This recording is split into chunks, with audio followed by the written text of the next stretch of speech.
we begin. we've got space popes. We've got elves.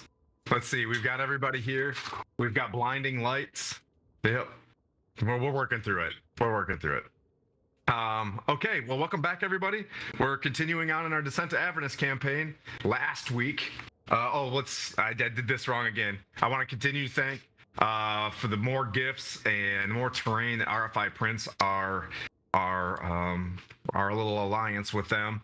I want to thank the Mouse Killer Miniatures. That was an awesome interview we did Thursday. If anybody gets on Instagram specifically, and I think he pushes it to YouTube as well. Mouse Killer Miniatures, one word. And you can hear me swallowing my face and trying to do an interview. So, and then finally, last but not least, before I push it over to Skylar for anything, hail Hasbro. Thank you. I'm gonna have to go put on a hat.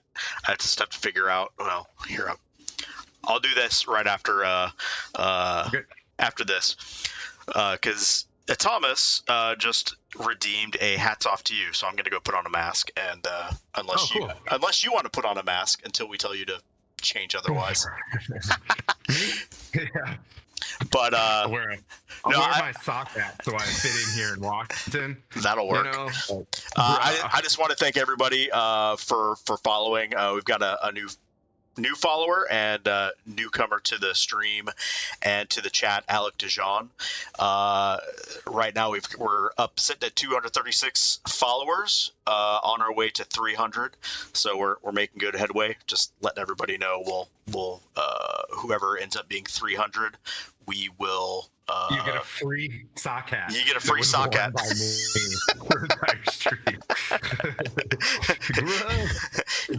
You're welcome, Alec. We speak several languages here, so I try not to screw up names. But that's kind of all I got. Yeah, our goal for the year is 500. We're well on our way to 300. So there you go. Never looked better. This was on the floor. Gross. Okay. So where were we last week? I think we finished up.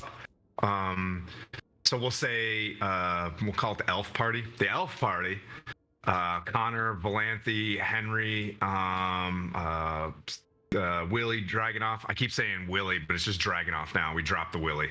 Let's see who else in that party. We got everybody. Anyway, so you guys, you went to a hag's lair, and you want more information. You want to try to get to the Bleeding Citadel.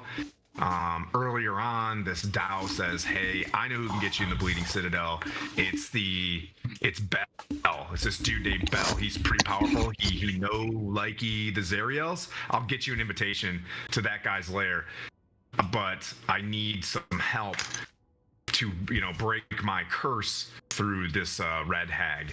And you guys go to the red hag. You meet Red Ruth. I'm sorry, a green hag named Red Ruth. And she says, "Hey, I really stink. Can you go find me a bath at the Wandering Emporium?" And her long nail, she points down and says, "Hey, nice, Manu."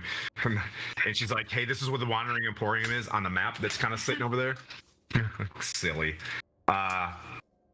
So you guys go to the Wandering Emporium, which opened up a huge bag of worms, can of worms, or a bag, a container of worms, where you guys started speaking with Mahadi and getting some information about your quests, and then you discovered an ancient copper dragon that was hiding there, Bahamut's like ambassador or spy in Avernus. So that was kind of cool. The other party, the barbarians. You guys moved to what I believe was the obelisk last time, but I want to back that up. You left the obelisk from... Where'd you guys go from the obelisk? We are going to the Mirror of Mephistopheles? Yeah, so along your... I think you went from the Demon Zapper to the Tower of No, you went from the spawning tree to the Tower of Yep. Mordkainen said, "Hey, I don't really know any information here, but there's another wizard of no renown at the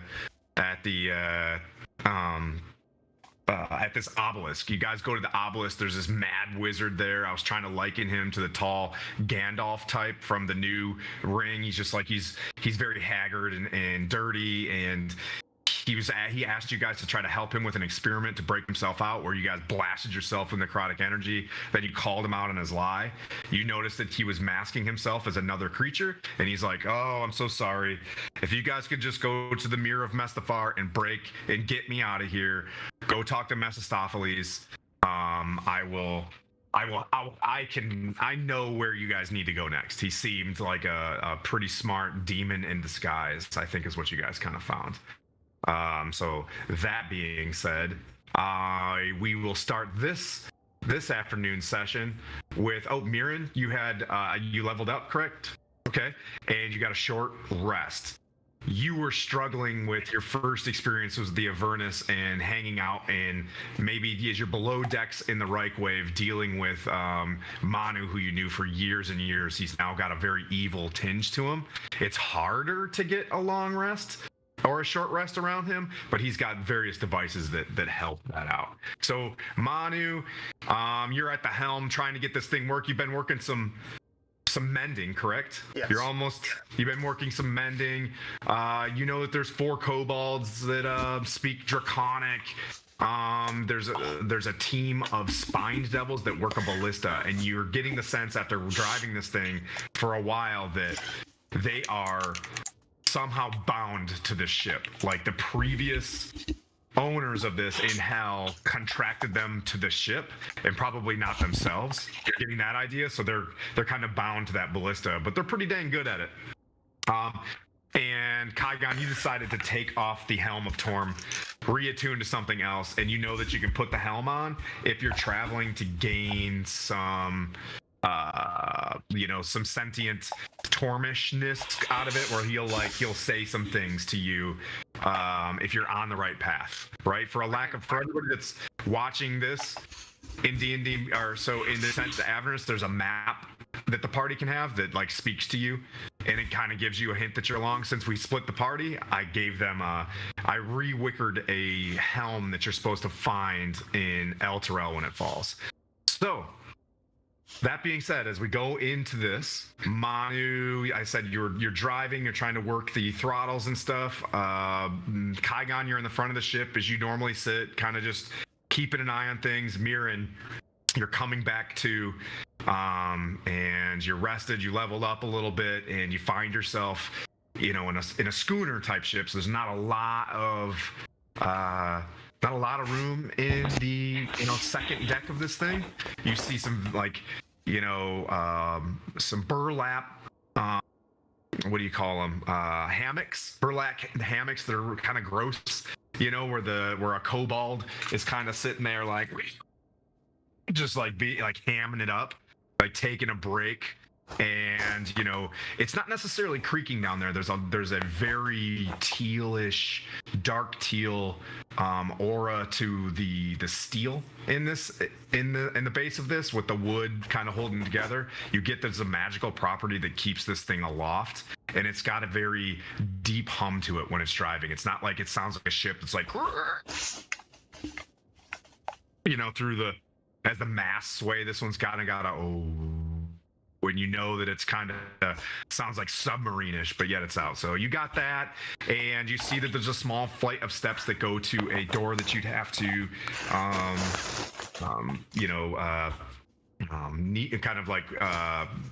bend your head down.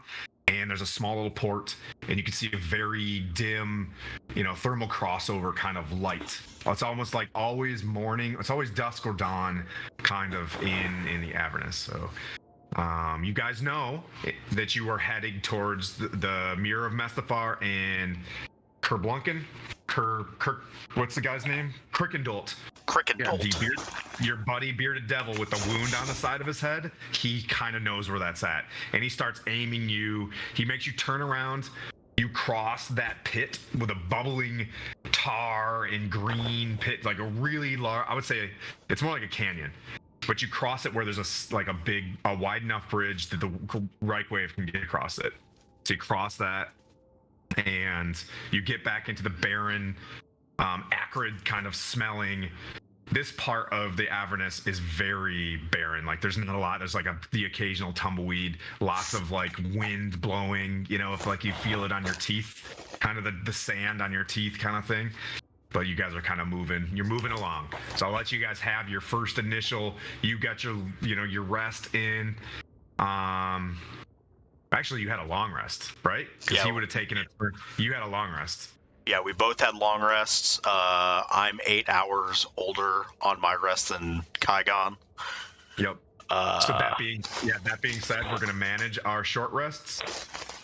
So make sure you click the dot on your short rests, because those are the long rests in the Avernus. Okay, so there you guys go.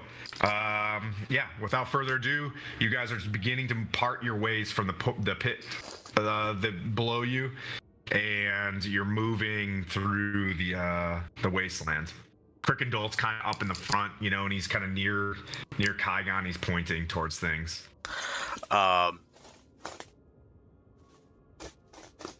Mirren's down below. Yeah. Gotcha. That's where I started. Gotcha. No, that's fine. First time I see Mirren, I'm gonna ask him for a heal since I took 30 freaking necrotic damage from that stupid thing. In your thing. Like, I don't know if you have a non-spell heal, but Alright, so as you have a non-spell, like maybe it lays on hands. I'm not sure. I don't want you to waste anything crazy, but sorry. I got zapped for some electricity. I'll come up, Jack, and first, I guess, upon seeing everyone, be like, "Are we there yet?" Not yet, Crickendolt. How far are we? He's just like, while. He looks up. And he looks at it and he's like, much time here, so when I start wanting to take a nap, we'll probably be there. Thanks. You're a huge help. He's got a lot of brain dabblage. You can tell he's got this weird metal plate that's stitched into his head on the side. Like, yeah, there's something happened. Bearded devils are usually pretty evil. This guy seems good. He probably took the correct bonk. So if I bonk him the right way again, Hard to hear you guys. Hang on. Is everybody having issues with our audios? My bad. No, your audio sounds fine. Okay, what about these guys? Somebody talk. Mirren. Yeah. Yeah. Ish. You can kind of. I can hear them talking, but I can't hear what they're saying. How about now? Oh, why am I yelling? How about now? That's better. That sounds better. Yeah. Now it's gonna be even better. Sometimes it's good, sometimes it's bad. Yeah. Is it like an omnidirectional sort of thing that? If I knew, I wouldn't be in the career field that I'm in right now. I'd probably be making a lot more money doing the technologies. Yeah, Manu, seems looking a little worse for wear. Give you a little pat on the back. Give you 30 of those lay on hands. Oh. Yeah. I'll Feel a little better, buddy. I'll give you a big ol' hug. It's so good to see you again, sir. Yeah, so you get this feeling like as he lays on hands a little bit, you notice that as your negative thoughts, ever being awake for 8 hours here, your negative thoughts and going from like maybe neutral evil to more chaotic evil, you went back to kind of, you know what I mean? Like you're not descending to more like impure thoughts. You're more, how are we saying this? Like you just feel down, you feel depressed and negative, right? And that's what's driving you to more selfish behavior or whatnot. Well, you know, just for lack of whatever. If you guys want to add more backstory, send it. But that is the equivalent of when I was like, oh, can you change alignment or do something as long as someone holy around you? You know what I mean? Like you feel more positive. Been 10 of you. You feel great. That's true. Yeah. Is that a thing? Oh yeah. I don't know everybody's character sheets by this level. Okay. Timing. Oh, we're doing fantastic. Yeah, so you guys begin moving along. Kygon, what you got, buddy? You're up front. Crick and Dolt kind of is running back and forth trying to help. He's got like he's really happy to be there. Every once in a while he chases around his what do we call him? His infernal chicken that he calls earwax. You guys have noticed? So he keeps chasing this weird flapping. It's got, where a normal chicken babonks, this thing has like this. It's a very, very not chill bagok. And you see him, he comes up next to you and he kind of peers next to you and he's just like, ooh. And he looks and you can see in the distance and he's like, hell wasps. You see these huge in the distance, these massive wasps' nests being held by chains as they would appear to be trying to float away from the Avernus for some reason. You can see him in the distance and you can see these dots and he comes back to Manu and he's like, around, we go around? Around these things? And he's looking and he's just like, it is either the sticks or closer to nests. It's up to you. Attack us, right? The river Styx. No. This river Styx. Yeah. That's what I'm saying. Like, we're better off going over the river than through the nests, I would think. The Styx have the demons. We'll go over the sticks to get around. Oh yeah, we must do that, but we would have to. Yeah, so there's like the river he's kind of implying that the river gets closer in this spot, and then it widens again. It gets away from the land, but you're at a point where you're getting closer to the sticks or closer to the hell wasp nest, and he's giving you the option. This is where the screen, the subtext of the game goes. Right. On. So I'm saying we're gonna go up the sticks to get around the hell wasp nest. Okay. And as as I say that, I will just shout out. It's like everybody get to your battle stations and prepare for anything. Okay. At that time, okay, cool. You can roll advantage on your perception check for saying like everybody get keyed up. So if someone wants to help or whatever, you can roll. Perception check. Yeah. That is a 16. Okay. As you're moving, you can see that you're going to get relatively close to one, probably about 100, 200 feet. I think we do feet in Dungeons and Dragons. So we say 200 yards. Yards. We're going to do 200 yards close to one. My Midwest accent comes out.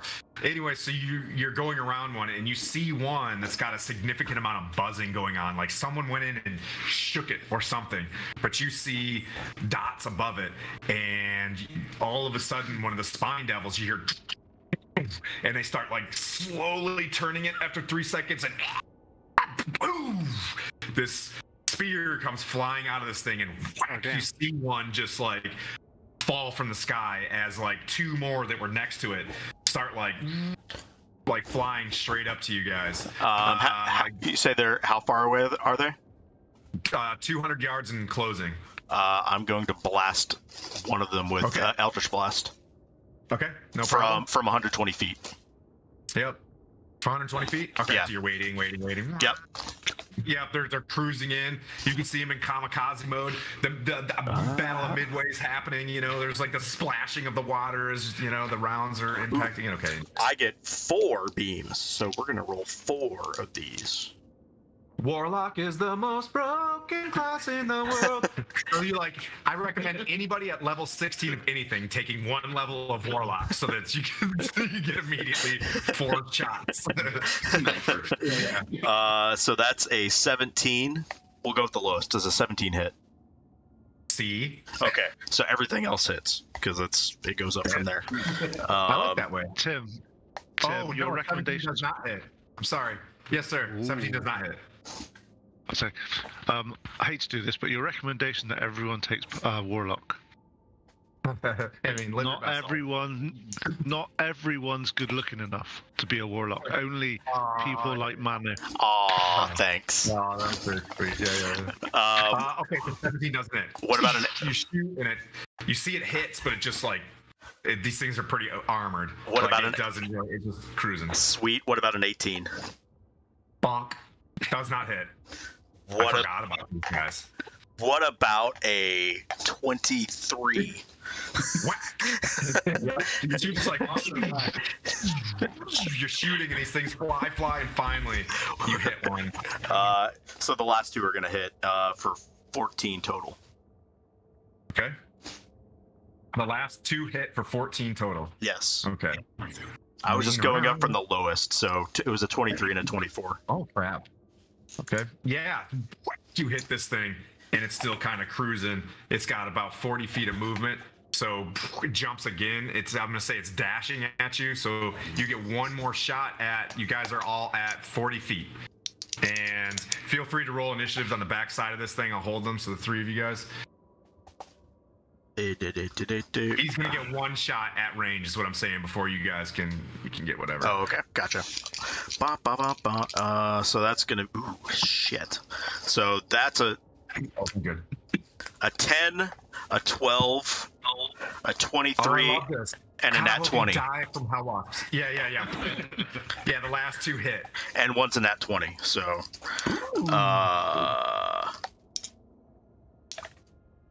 so that's going to be 10, 16, 22 total. Okay. 22 damage and 14, 36. Okay.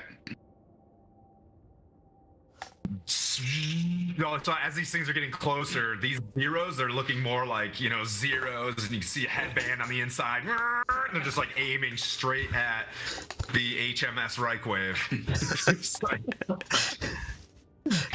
Yeah, I'm holding the wheel with one hand and just blasting with the other. Hey, let me know if you can hear, if I need to keep adjusting audio. Just like, let's not. Yeah. Gotcha. Okay, so here you guys go. Here's our little hell wasp. So you wanna.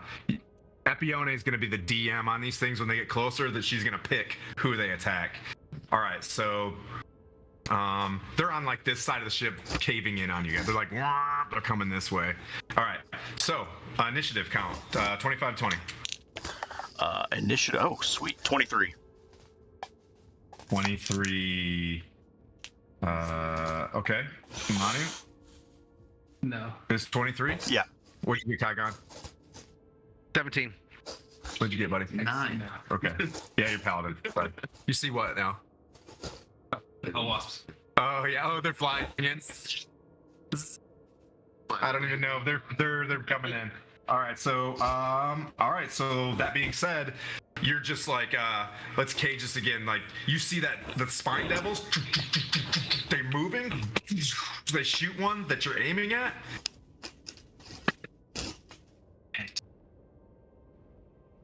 Flies straight over its head, and you hear them like gnarling and slapping each other because they missed, and they begin to anticipate the next round at these things. But they hosed one pretty good if it connects. What was I gonna say? You get one more shot. So Manu's aiming, he's shooting. Oh, by the way, it pulls. It is pulling I'm not, 10 feet. if I want to. If I want to do that, I'm not doing that. You want to keep him at range, brilliant. Yeah. And you shoot, and like two more, and you can tell when he really concentrates that black beam that comes out, and it's got like a little bit of Ghostbuster stream around it that's red. You shoot that, and only a couple of them hit. So like a little bit of you guys are like, yeesh, these are scary bugs. Go for it, Manu. Yeah, I'm gonna yell at Crickendall to get below deck and batten down the hatches. Like got their slings out, like Batten down the hatches. Yeah. So we're just gonna do this again. Let's see. So first one's not gonna hit. Does a 21 hit? Yes, sir. So 3 of these are gonna hit. Okay. Ooh, tight. So that is 8, 12, 17. Okay. 12, 17.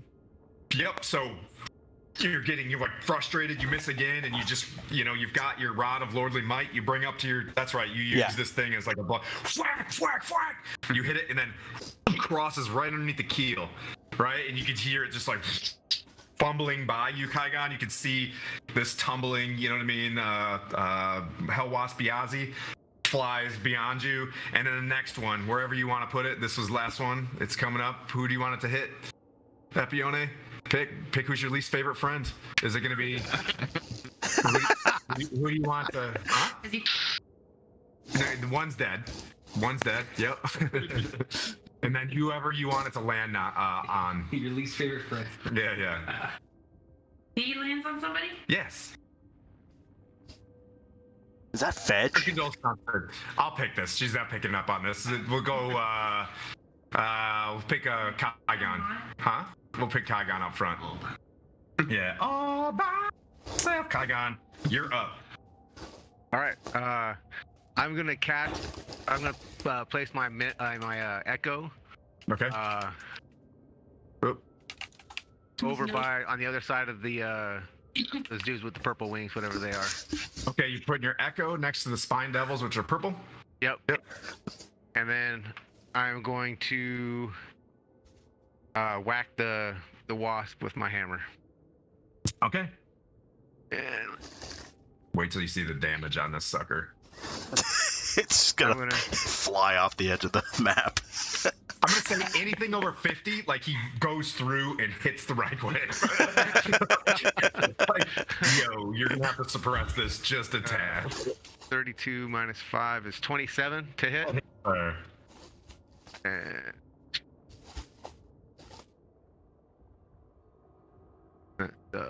5, 17, 27 points of damage. That hits. So yep, it comes in there, and you've just Louisville slugger it. You're like, yeah. As soon as it gets close to you, and you see like a lot of its plates just go flying off, and you can see the inner, buggy juiciness sitting there. Where on planet Earth, it's very sludgy and icorish. All right, and this one is not as good. Not right. Licorice. 24 to hit. That's a hit, sir. What was the first damage? I forgot. 27. 27. Jeez. 9, Rolled a beautiful dice 31. 31 points of damage. Yep. So he swings through, and then it just, you guys have like an ornament hell wasp just sitting there. Kirkendall comes upstairs, and you guys kind of ease by this. When you look up as you were close to it, you notice you're able to get a little bit closer because there's no buzzing around this. You see these like angels that are just like hung in like, they're above the hell wasp nest. Their heads are limp.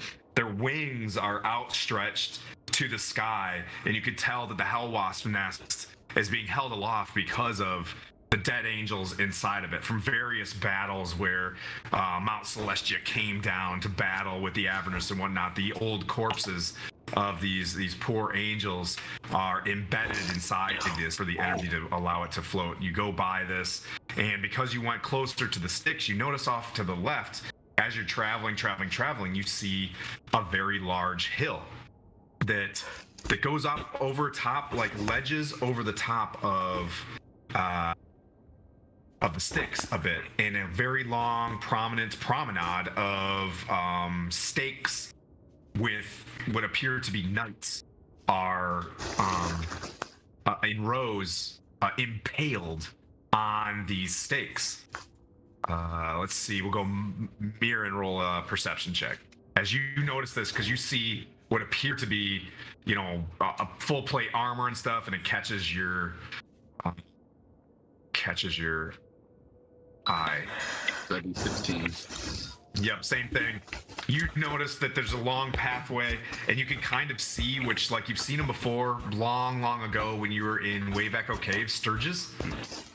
They're like bats. you know, these pink, hairless looking bats are like chewing on them, and you see like the knights are like twitching, but their heads are down, and you can look all the way down at the top of the hill. There's like one body that's sitting there, like the highest amongst all of them, and the hill may be another 200 feet off as you guys go around the Hell Wasp Nest, and you make a turn to maybe, do you want to go through this or do you want to avoid this place? So, are we close to the shore? Like, yeah, you'd be going across the sticks. If you can either go across the sticks or between the Hell Wasp Nest and this what looks like a it just looks like it's not necessarily a graveyard, but imagine rows of Vlad the Impaler type bodies that go straight into, you know, like the long driveway with trees. okay. Oh, It's like a long driveway with impaled knights, and at the end is this hill with a knight sitting in the top. well, I'll say we need to go that way, and if we're close enough to the shore, like Crickendalt walks up and he's like, Haruman's Hill. Who is Haruman? He's like, Haruman is a very powerful knight of Zeriel. He protects this. The Hell Riders that he's like, oh yeah, sorry, this is Crickendalt. He's like, the Hell Riders that left Zeriel and betrayed her. He impales them for eternity.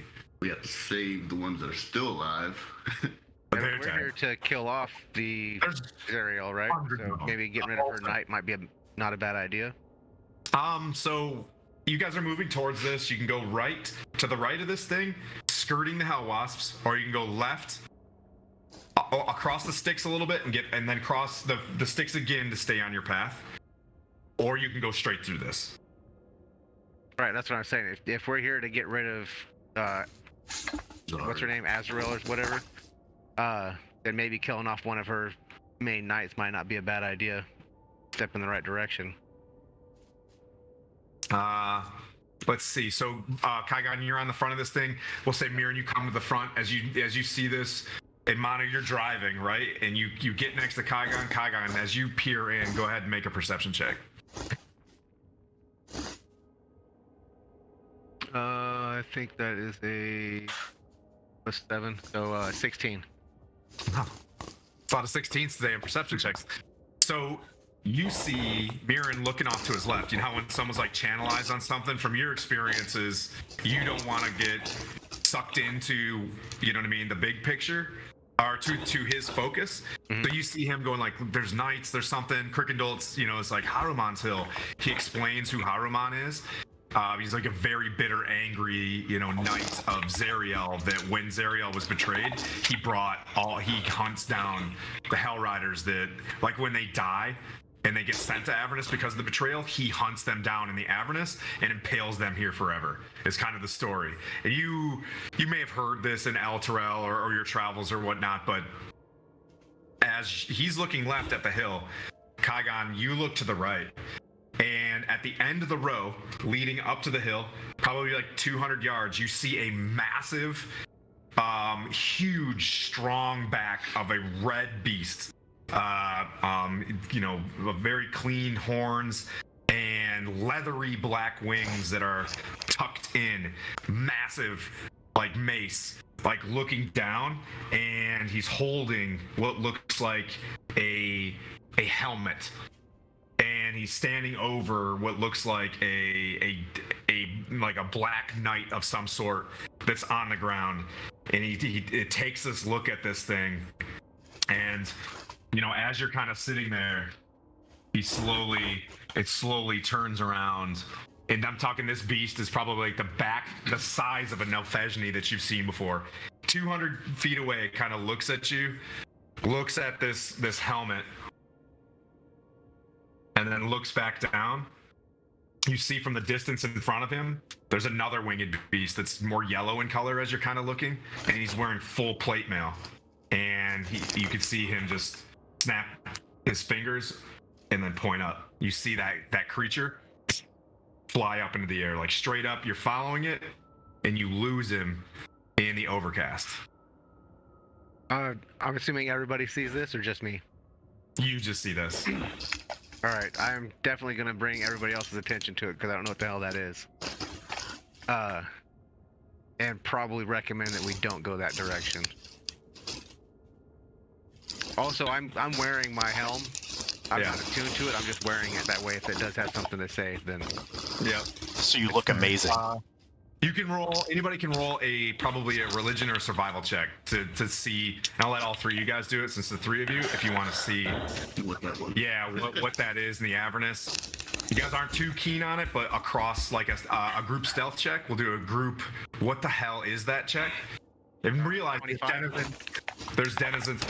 25. Okay. Yep. That's pretty solid. You start staring at this, and you're just like. You reach over for Crickendall and you point, and he's just like, Pit Fiend. And he's just like, you're like, no. And he runs up to Manu. You see him with his purple sweat coming off him, and he grabs the helm and he starts steering it into it, and he's like, no. And he grabs the other way. And he starts like, no, bad. Yeah, it's like, yeah, we'll just steer away from it. The other direction. You steer away, and it's got its eye looking over at you. It doesn't even turn around. You can see its confidence as it's not turning around. It's just kind of like, staring at you from over its shoulder and looking at this helm that's sitting there. That, in Crickendall's like, something bad must have happened. Something must have happened on the hill, and kind of go around it. If you guys can infer, you guys can use your own, table investigation check, but you can only presume that someone was here not too long ago.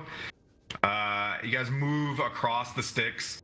A little bit of the hair in the back of your neck kind of stands up for a while, like, the thing definitely saw us.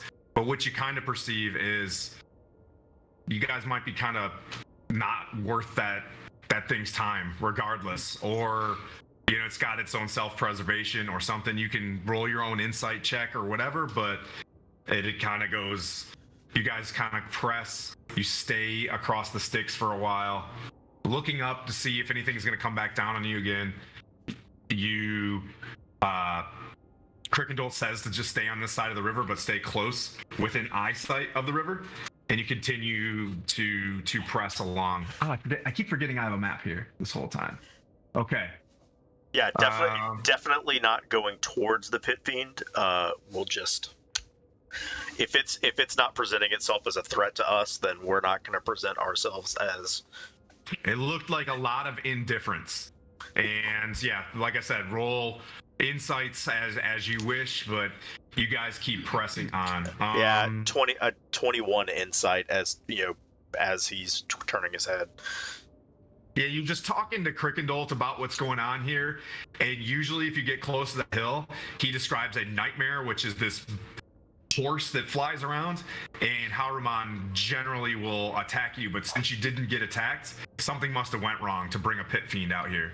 Like the Pit Fiends that are here are the generals of Zariel. So something brought the ire of Zariel out to this location, and he's just like, we should press. Keep on. Gotcha. Yeah, keep on keeping on. He didn't see the other devil, by the way. You described it, and he's just like, Pit Fiend is boss, and there's other devils, and they're the height. And he's like, was he this tall or this tall? And he's kind of, yeah. Gotcha. If there's two massive like long horns out of as you kind of think back on it.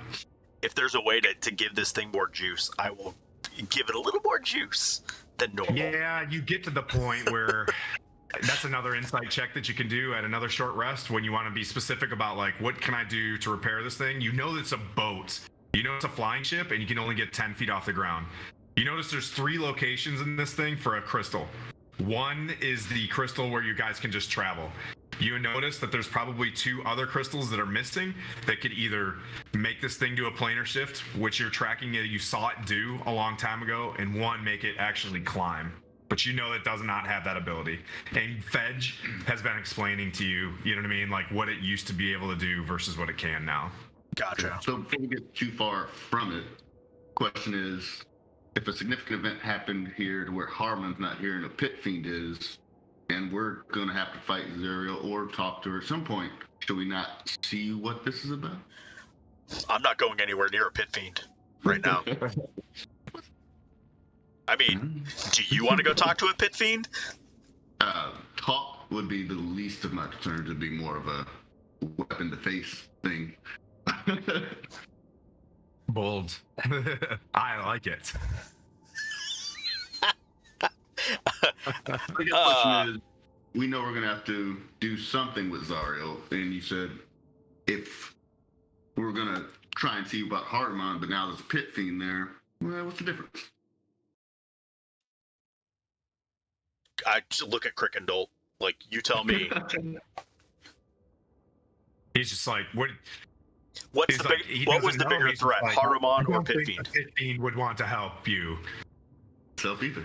He would bring you to the Flying Fortress, and they don't discuss things more than they would just torture you into getting info. This is an information out of you situation, not a, you know what I mean? He tries to describe like that's not a receive transmit situation. Like he would be. Yeah, I mean, but if you get clever, anybody can roll a 20 on a charisma check. You know what I mean? But you'd have to roll lots of 20s on a charisma check. Yeah, since I'm steering this ship, we're gonna go away from Mr. Pit Fiend. Yeah, so you guys continue on a little bit, and he travels, and he's just like, he looks, and he's like, whoa, and he points down this, so it's like flat and barren, and then you can see like a crack in the ground that kind of descends, and it's like it's probably about the width of the Reich Wave, but it's only the width of the Reich Wave, and you can see this crack of a canyon go probably a half a mile, but you can't see what's on the base of it. And he points and he's like, he whispers, to you, and he's like, he asks you to come downstairs. Yeah, And Fedge does it too, and he's like, Mirror of Mastafar. is in He the crack. and he's like, you shouldn't say other gods' names in this place, and it kind of pisses Mom off. She's a real jealous lover of, you know what I mean, like her battlefield here. So in the crack is the mirror. Yes. I'll give him the thumbs All up. right. And You I'll guys just kind of have a choice. You can drive. What I'm saying, like, do you want to drive the boat down? You want to hang the boat here, or?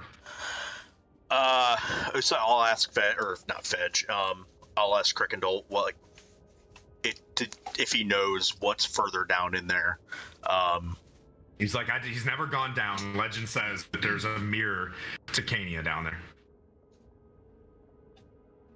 And it's only big enough to get the Reich Wave in there. Yeah. Um, Yeah. There's no beep, beep, beep function of the Reich Wave. We should probably leave it outside where we can turn around and then go in on foot if it's terrain. 200-300 feet. It's like a half a mile long, but he just says like it's it's down there. So that's not 200-300 feet. That's like 2,500 feet. so I'm actually I'll just position it so that the ass end of the ship is at the edge of the crack, so that we don't have to back up. We can just beat feet and get out of there. You notice that now that Crickendolt is on the ship, the kobolds probably won't go whack. Right? If the kobolds had their ways, they'd go back to their mom, which is Tiamat. So if it's just the three of us and the other kobolds downstairs, I'm going to finally remember to tell him. It's like, just tell him. I'm going to ask Fedge, what do you know about the worm speakers? The worm speakers? Yes. Oh. He's like, they speak for Tiamat. So I'm going to look him in the eye and go, I am the black worm speaker. Oh. 1 second. I have to go back a little bit here. Beep, burp, burp, burp, burp, burp, burp. I am the black worm speaker. Down intro. Hi, Hall. Like, wave. You pick up saying like the man in black and shit. We just watched that last night. Yeah. Use catchphrase. Time now. Oh, whoops. Wrong notebook. 1 sec, guys. So I gave you the names of all the dudes. I just want to stay on this. Yeah, a little Fedge. bit. He runs downstairs and grabs Quad. Lib. Lib. Okay. Lib is a darker colored kobold. And you say that, and Lib gets like super excited. Yeah, so I'm like, I'm the Black Worm Speaker. I Yeah. killed Resmir and took over as the Worm Speaker. You didn't kill Resmir. No. Resmir's here. Where? A Black Ibashi. A what? Abishi. I don't know how to pronounce it. When great servants die in the realms, if Tiamat so wishes, and in this case, Resmir died fighting a great party that was trying to keep her from rising.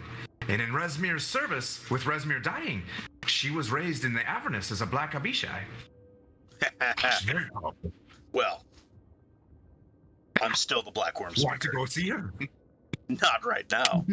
We have other things happening. He's have- like, "Hail Tiamat!" He goes downstairs. Hail Black Speaker! And he kind of walks around. That was meta. You can roll a persuasion or intimidation to convince Lib of who the Worm Speaker is. Ooh, yeah, persuasion 19.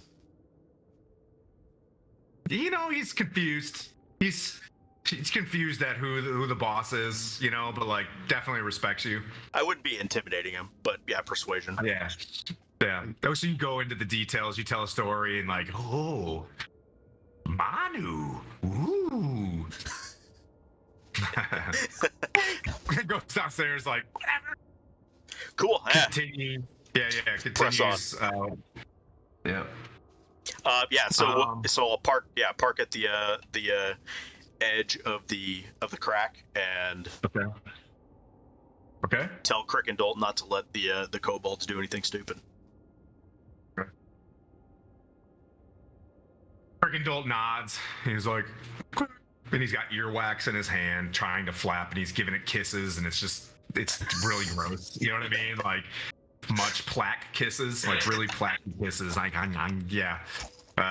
licking each other's face, and the infernal chicken's got this super long tongue, and it's like, licks his face, and he's like, ooh, earwax.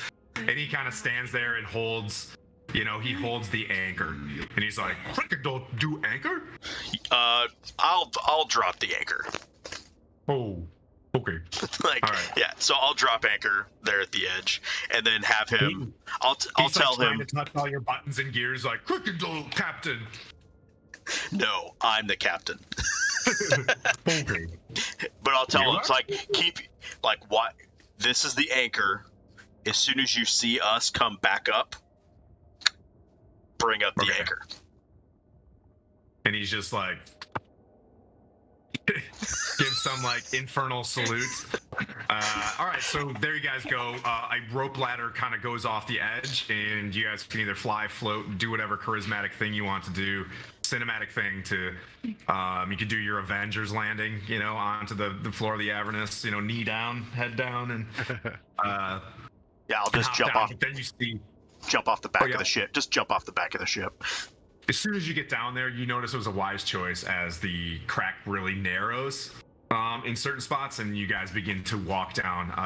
It's a little bit cooler. It's very dark. Mirren, do you have anything that I know the light sword or the sun sword was light, but does the Holy Avenger do anything like that? Not light, no. I have some sort in my back pocket, so if Oh. it is a darker area, we can definitely pull that out. We're not the stealthy type of people, so No, not at all. I'd be heard a mile away. yeah. So No.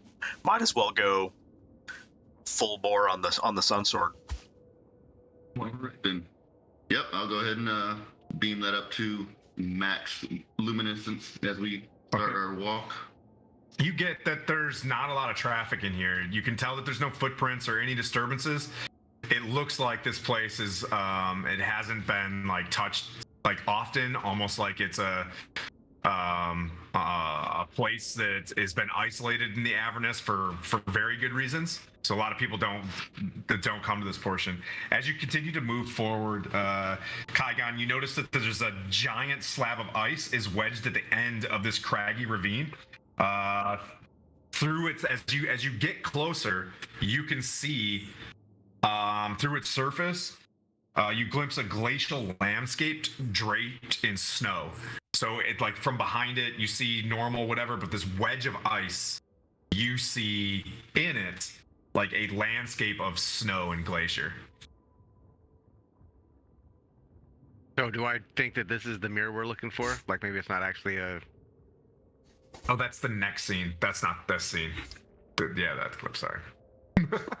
Spoiler alert. Yeah. Yep. Yeah. Yeah, so what was that? Would you ask, Kygon? I was asking if Kygon would think that that is the mirror that we're looking for. Like it's not actually a mirror, but it's a mirror type thing made out of ice.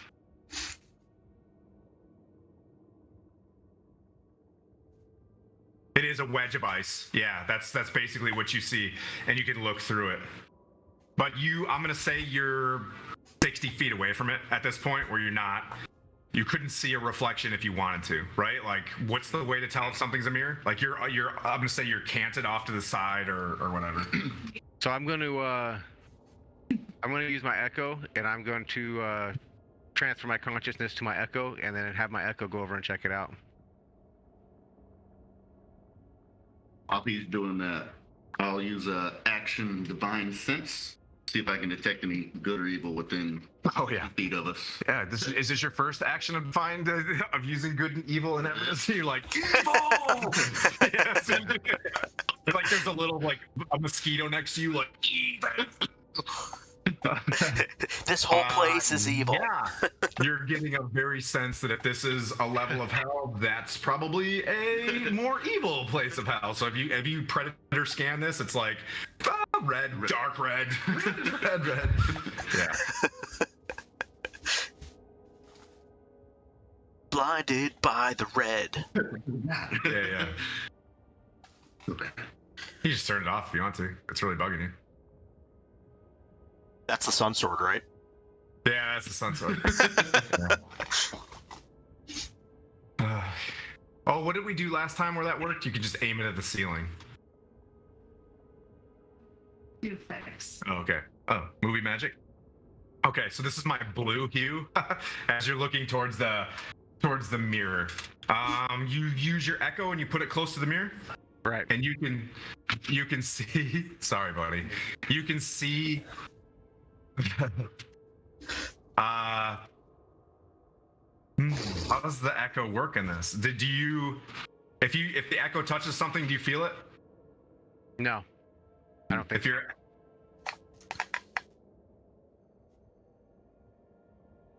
But if it takes damage, it disappears. So. Okay. I can read you the what it says if you want. That helps. No, that's okay. Yeah, your echo stands there, and it doesn't. Yeah, you see a mirror, and you look. So you're close to it, but you can look through it. That's fine. I'm gonna drive this. I'm gonna do DM things. So what you see is like a saddle of a mountain, right? Like it's not you see a long ridged saddle of a snowy topped mountain, wispy snow blowing over the top where you can see deep down far. There's like a Matterhorn of a peak with a tall tower that you can look up, but nothing really occurs. It's just barren, freezing snow as the echo just that's all you see in it. I want to, through my echo, I'm going to touch the mirror and see what happens. Touches the mirror, nothing happens.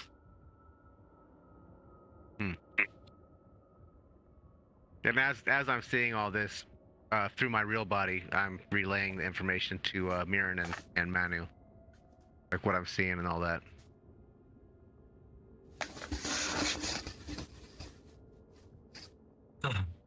Interesting. I mean, so your Here, you want your this to be a echo, blue mirror? so your echo didn't Give me the blue mirror. get damaged. Correct. Stand it up. Okay. And it didn't sink through the mirror at all either. So Yeah. Might as well go up to it, I guess. yeah, go check it out. Seems safe. Again, What could go wrong? Now you guys use courage and sacrifice every time you see something. I don't know, courage and sacrifice. Courage and sacrifice. Just walk up to the thing. Courage, sacrifice, Coalitions and sacrilege. teamwork, and lots of money. Okay, who's walking up to this thing? Who? I'll walk. We all walking up. We all Fine, coming I'll go. together. You guys are skipping like the Wizard of Oz together. Yeah, holding hands. Okay. I have a little wicker basket in one hand. So I'm gonna walk up.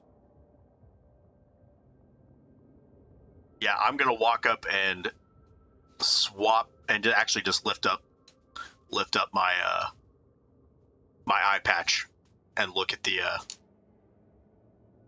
Oh. Can I see Okay. any true sight? What do I see? Okay. I love this. Manu reveals the eye of Vecna looking into Cania. First, as soon as you do this, are you guys looking in with him? At the mirror? Yeah. I'm looking at the mirror. Yeah, I'm not. Okay. He's just on my side. So as you guys walk up, you see yourselves as he begins to lift this thing, right? You see yourselves, one, and Kygon, you're looking too. Instantly, you see yourselves all looking as if you were dead. So you can see like a slit in your mask. You're like very deep. You look, like you don't have a soul anymore. Kygon, you see the same thing. You see a very lifeless side of yourself. And same with you, Manu. You look very like the first onsets of decay and where your muscles aren't holding anymore. And you look very, kind of limp. When you get closer, you see your reflection is very soulless, haggard, and encrusted with rime. Make a intelligence save for the three of you. All right, so everybody gets +5 on that. Intelligence is and- my specialty. Everybody gets a +5 because of Miriam. Nice. Boop, boop, boop. 20. That's good. Nope. Okay. Okay. Oh, that's intelligence. Oh shit, 24. I rolled a 19. I'm a fucking genius. Oh. Okay. So you guys instantly see this and you're like, whoa, and you start grabbing each other like, to refocus you so that you fall head over heels for it. Like you're just like, you feel oof, as your body flies into this thing, goes straight up to the top of the tower. You wind up black obsidian like frozen stairs all the way to the base of this tall throne. The throne goes up like several hundreds of feet. You see a robed figure and you see the bottom of its chin and it's just like Mirren. And you feel him. He's inside your mind and knows every single thing that you have ever done, why you're there. Zariel, the bleeding citadel, and lets you go. And you're back out of it, but you're stunned for 1 minute. You're sitting there just shivering about like what you just let transpire by not, you know what I mean? Whether not like thinking about it, but you were just like, I just let an entire devil, like Lord of Cania, into my mind. Manu and Kygon, you look up and you see from the top of this a dot, the top of the tower, and hit into the snow. And you keep staring and staring. You see an individual, probably, I keep using a reference, a half a mile, we'll say it's a quarter mile, start working its way through the tall snow. Takes a moment, gets up onto the snow, starts getting closer and closer and closer. Stops. You see it, wings. It takes a hop and starts moving closer and closer to you. As the individual starts moving closer, you can see in its hand it's carrying something that looks like a bit of a steel globe or steel orb of some sort. Its wings have trouble. It looks very human, minus like a couple spiked horns.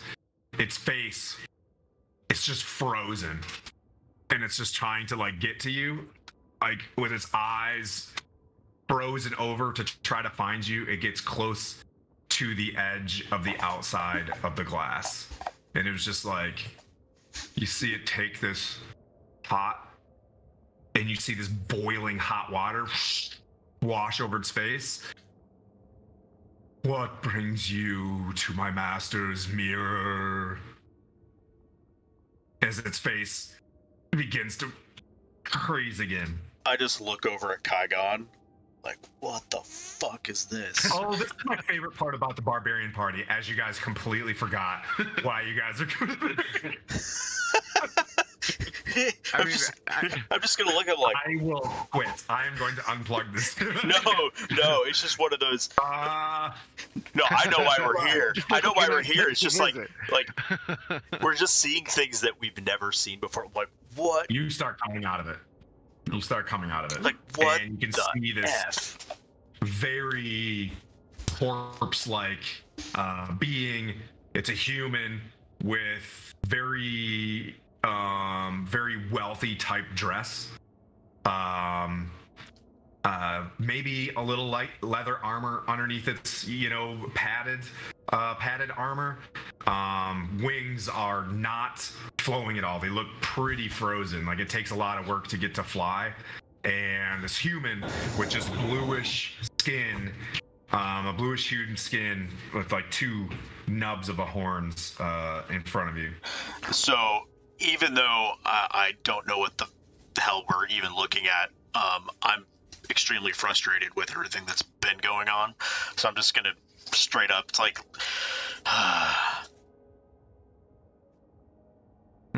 listen. We were told that you would have the answer to how to release this Ubaloth guy, Ubarth, from his prison. Do you have that information, or do you know where the Bleeding Temple is? One of those two will help us. The master knows nothing of your citadel. Like pours more water on its face. Ubalox can be redeemed in my master's service. My master wishes to broker a deal with you. I look over at Kygon and just... Here we go. All insight checks. Remember, we're playing Dungeons and Dragons. Yeah. Like, use that character sheet to see things. And he's just like... Yeah, no. 11 insight? Okay, so being that... Oh, shit. I rolled a natural 20 on insight. Demon went into for a total of 27. Okay, he rolled a 27. You're asking an insight on what just happened? Yeah, what's in my mind that You just were downloaded by a archdevil. Yeah. He's got everything. You know what I mean? Like, he knows everything that you're about. But he didn't tell this guy.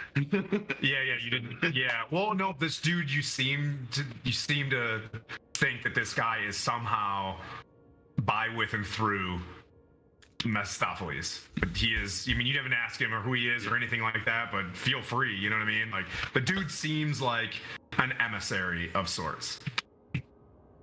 You can roll, anybody want to do a intel check can, Yeah, I'll just ask him, like, who is your master Mephistopheles? all of our masters are Mephistopheles. That's not helpful. I mean, it's a pretty aggressive term. It's definitely not Tiamat. It's definitely not Zariel. It's like all of our masters are Mephistopheles. The question is, who does he speak for? I am Rigoroth, the emissary of Mephistopheles, the holy terror and champion of Kanya. Well, not holy, unholy terror of asterisks. Redacted.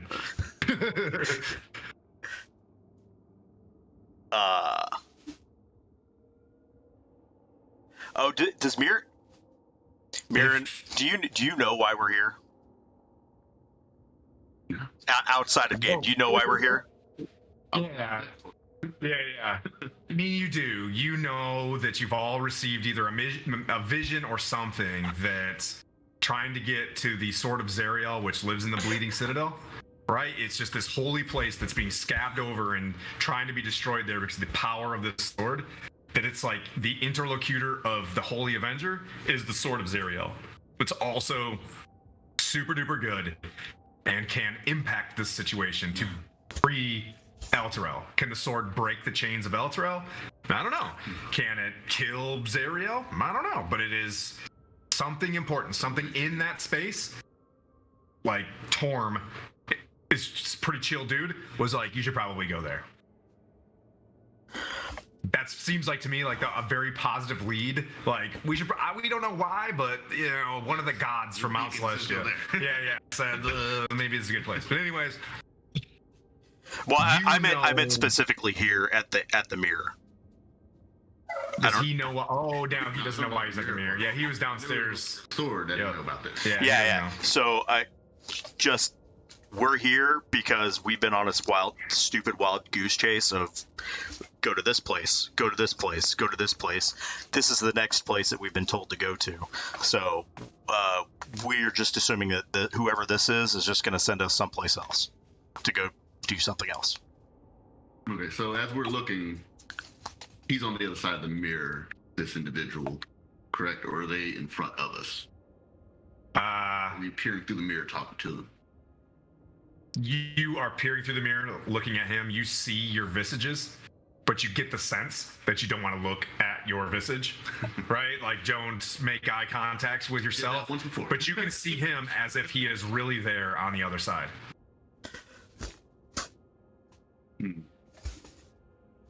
Like, listen, we just want to know how to release this Ubaloth guy.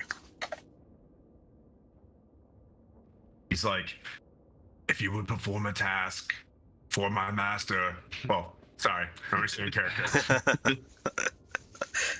If you perform a task for my master, he will free Ubalox.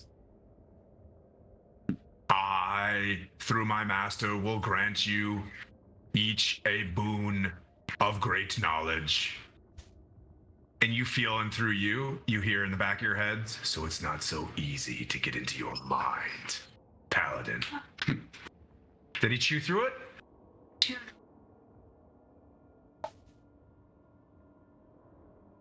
Uh-oh. Chewing teeth. Well, we just learned not to chew through cords. Yeah. It's gonna get real cold in here, everybody. Poor buddy. Did he just get zapped? Yeah. Oops. We were Homeschooling works. We like to call that OJT check round. Fire equals hot. Yeah. So, well, where we just leave off? I'm sorry. He just said, "I will grant you a boon." So a boon of knowledge, of rare knowledge, so that he can't get in. And then I guess Mirren just heard that. Yeah. Only heard that. I think for Kygon, pretty much any knowledge is rare. Yeah. I think for both of us. Knowledge in general is a rarity. So I was just stunned and looking dead faced. If anybody knows that, I was like, we don't want that. That's bad. I'll do an insight check. Is it +9, 23? did anything happen with my insight check?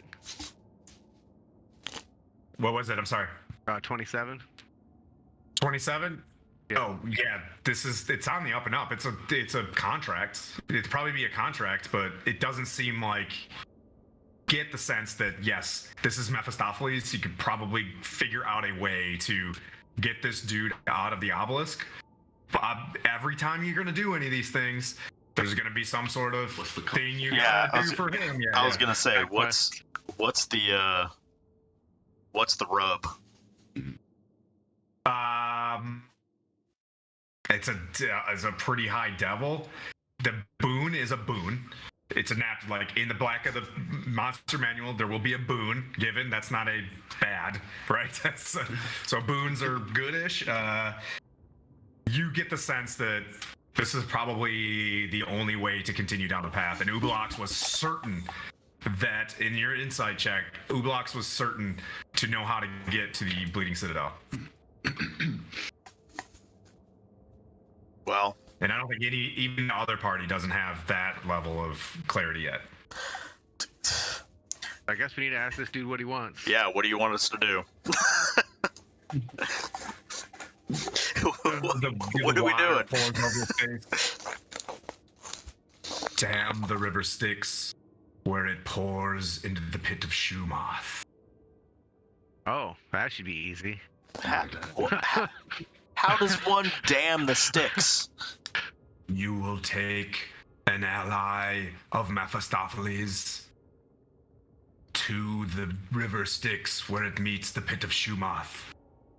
Okay, we know where that is. The dam will be created. Huh. Oh, We're just attacking. Damn the river. Oh. The river Styx pours into that pit, which is causing something to happen. We're not blessing the river, we're damming it. Got it. Yeah. Yeah. Damn with a dam. I thought it was already evil. Like It's super damn. Much damning. You see next to him, he does this with his hands and a bunch of snow comes up. And you see a blue imp on the ground behind him with a sack over its shoulders. He's like, you will take the sticks that are in this bag with the imp. He will blow the land up and create, damn it. He's got like super dynamite in his backpack. All right. I just like, great. Another imp. Manu, You get a lot of people on this shit. Switch it for a chauffeur hat. Yeah, I'm just shaking my head like, let's see, devils, imps, He takes his finger spine and he devils. starts like scraping the ice. You know, and it's like writing an infernal, and 3 chips of ice like begin to slide like towards you guys. And he's like, if you accept it, he's like, eat the ice, let it melt, and drink it. Hold on. does everyone need to accept this deal? Hold on a second. Will you accept 3? As long as it's completed, no. Yeah. One of you can do it. Do you need our souls, or will you take any souls? There's no soul. If you don't complete the task, on the bottom, when you reach your next level, you become a pit fiend in Cania. That doesn't sound horrible. Pit fiend? Wait. Did you say pit fiend? Like that? Like He that looks thing over his shoulder there? and he's like, barbed devil. Pit fiend? Yeah, Okay. you become a pit fiend. Like, It's a pit chick, fiend. You chick. are strong enough where your souls, especially him, Mirren could definitely become a pit fiend. Like being LG like that. Like, oh, Oh, okay. Manu, boop, you're in. As soon as you do this, Kygon, you gonna do it? I'm already evil, so whatever. Not gonna make you evil. Just No, you know what I mean. Yeah. I think Kygon's gonna watch Manu and be like, and see what happens to him before he makes a final decision. Yep. Nothing. He's just like, All right. He's gonna grab his eyes and be like, cheers. Okay. And if this was to shield my mind against what happened before, It would help shield it. You do My that? friends are doing it. And being on it. Okay. That'd be cool, don't you? I did. I got next one. Okay. The three of you guys do this. Out jumps this imp. The mirror shifts to like another portion of Cania instantly. Like it's not there, and the imp looks at you like, and you just talked to Slater before, you know, and he's like, and just like starts. You're like, well, sounds infernal to me. Infinite F bombs and starts like scurrying and flapping towards, and he's like blue, and he's got like, you know, frosted tips, and heads towards your guys' ship. So he kind of looks like me a little bit. At that, we're going to take a quick 5-minute break and we'll transition to the other party at the Wandering Emporium. Sweet, everybody. Thank you. We'll be back in 5 minutes. Ish.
whiskey out of an Nalgene.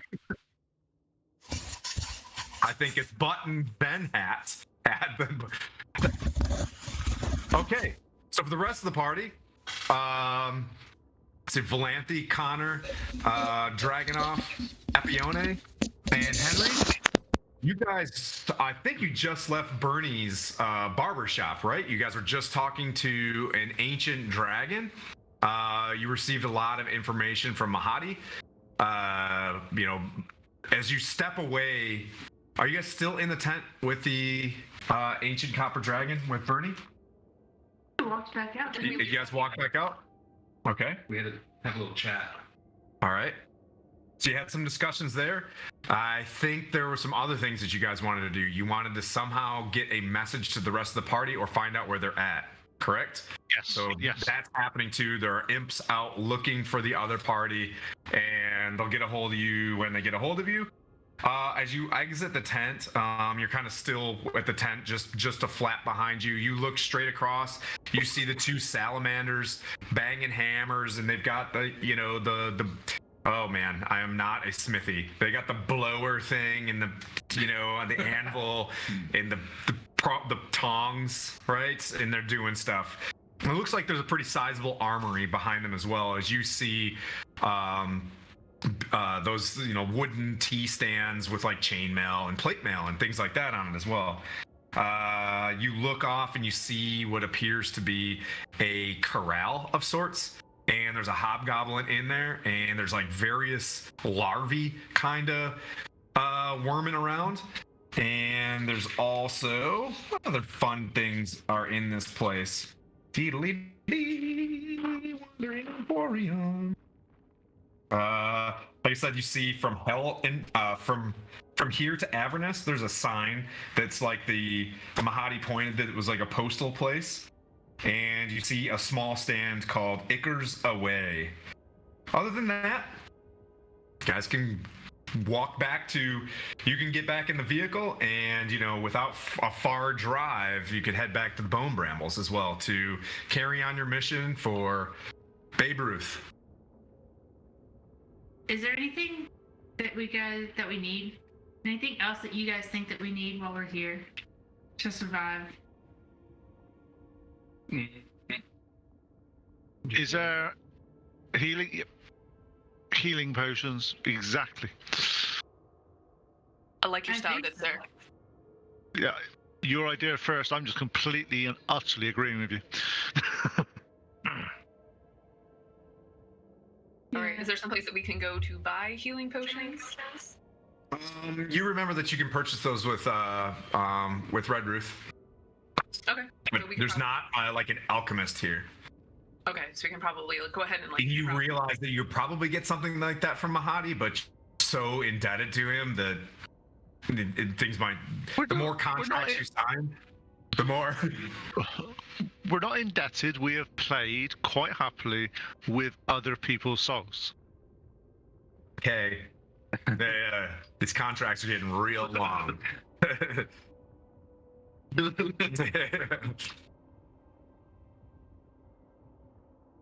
Yeah, so let's see if we can get some potions from Red Ruth then.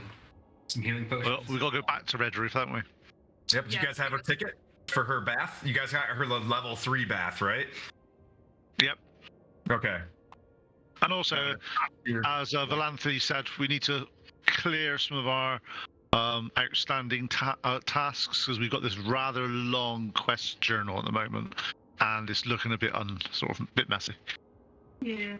I mean, maybe we shouldn't go back the way we came since we got attacked that way. So maybe like You can see a little bit. Yeah, you can see it this time. It's weird. The Avernus is kind of funky, but you can see the bone brambles in the distance.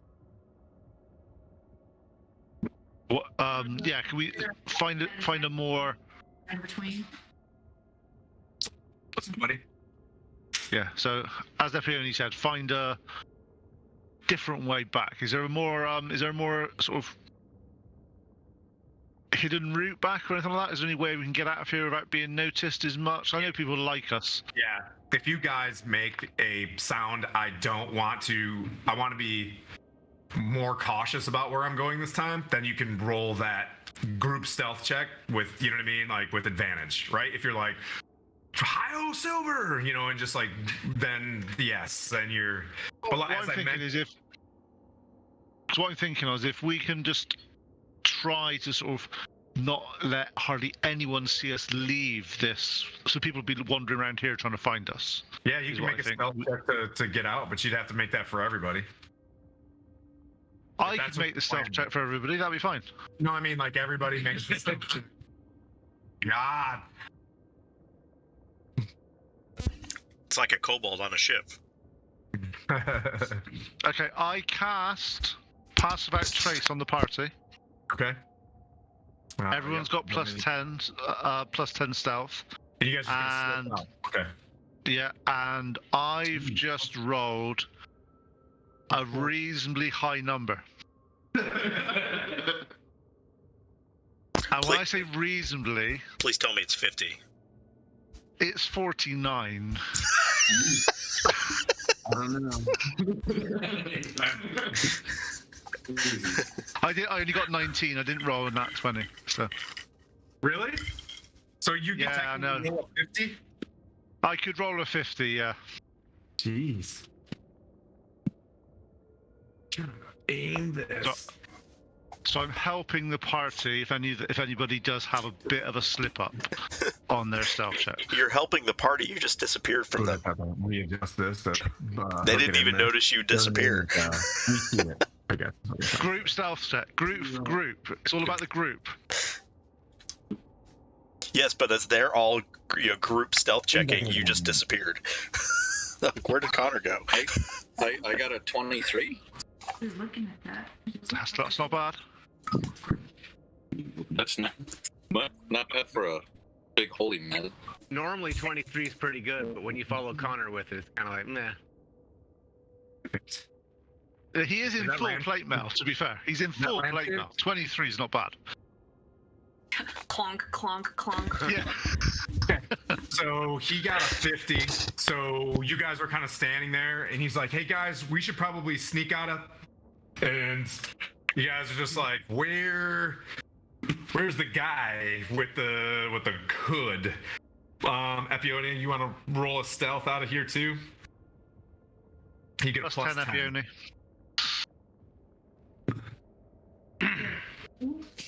It's not very stealthy. 13 plus. Okay, yeah. So you're out. You rolled a Valanthe. What'd you roll? I had a 23. Oh, okay. This is you guys manage after level 16ing this. You know how to slip out of stuff. You guys take various ways behind the shops. Like you're sitting there. You're acting like you're gonna buy something, and you kind of slip out this place. You're like, "Hey, can you go grab me another one of these in my size?" And the person goes back there, and you're like, "Yoink!"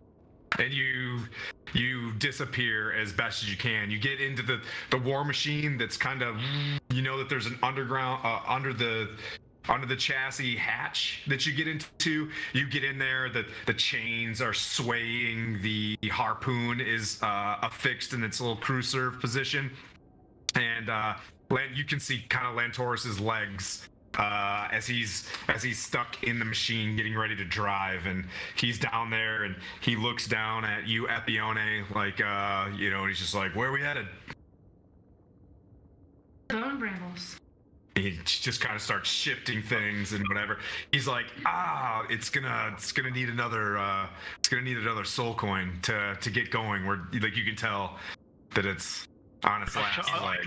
I'll put a soul coin in and also tell him that we're going go a different route than we went last time. Okay. How many soul coins do you have left? I just want to keep track. 16. You got a ton of them, didn't you? Okay. Yeah, but actually 14. Sorry, I've got 13 now.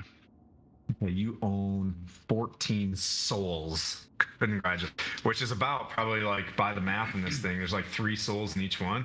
You're a pretty good pit fiend. But so you guys, you can feel the treads on this thing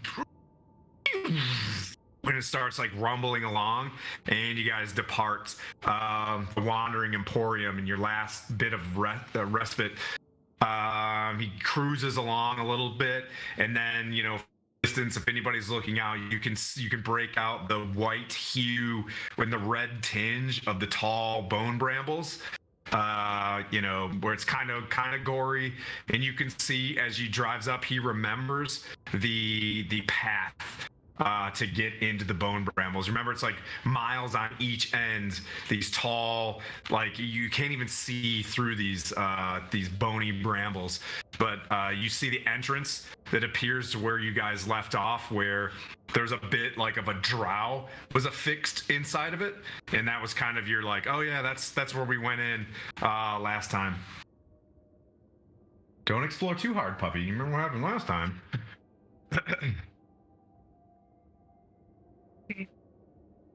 So who has their Beth ticket? Then that they should lead. I think. Who wants it? You guys hear Epione when she talks? Yes. Okay. Just. Well, no, that's normal. Yeah. She needs to shout at you more, Tim. Huh? She needs to shout at you more. It's fine.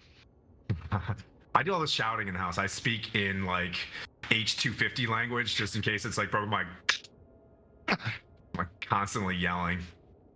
That's probably why she speaks so softly. She's like, oof. Tinnitus. Tim. Yikes. Lulu's with you guys. She's hanging out, and her little elephant tail is wagging. I don't know if elephants can wag tails, but it's wagging. On that note, actually, who is the person that made the deal with Red Ruth to actually get the bath? It was all of you. It wasn't a contract or anything. Yeah. So she's not a devil.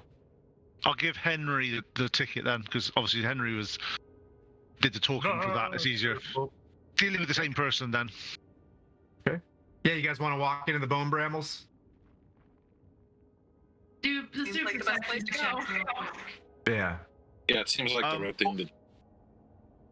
Yeah, also keep an eye out for anybody that's watching us come and go from here, just so I can see who's around and see who's trying to paint it up, sort of taking It's it really as like around, but you get the eerie sense that because of the porousness of the brambles itself, it's nothing you just want to be hanging around in the pathway.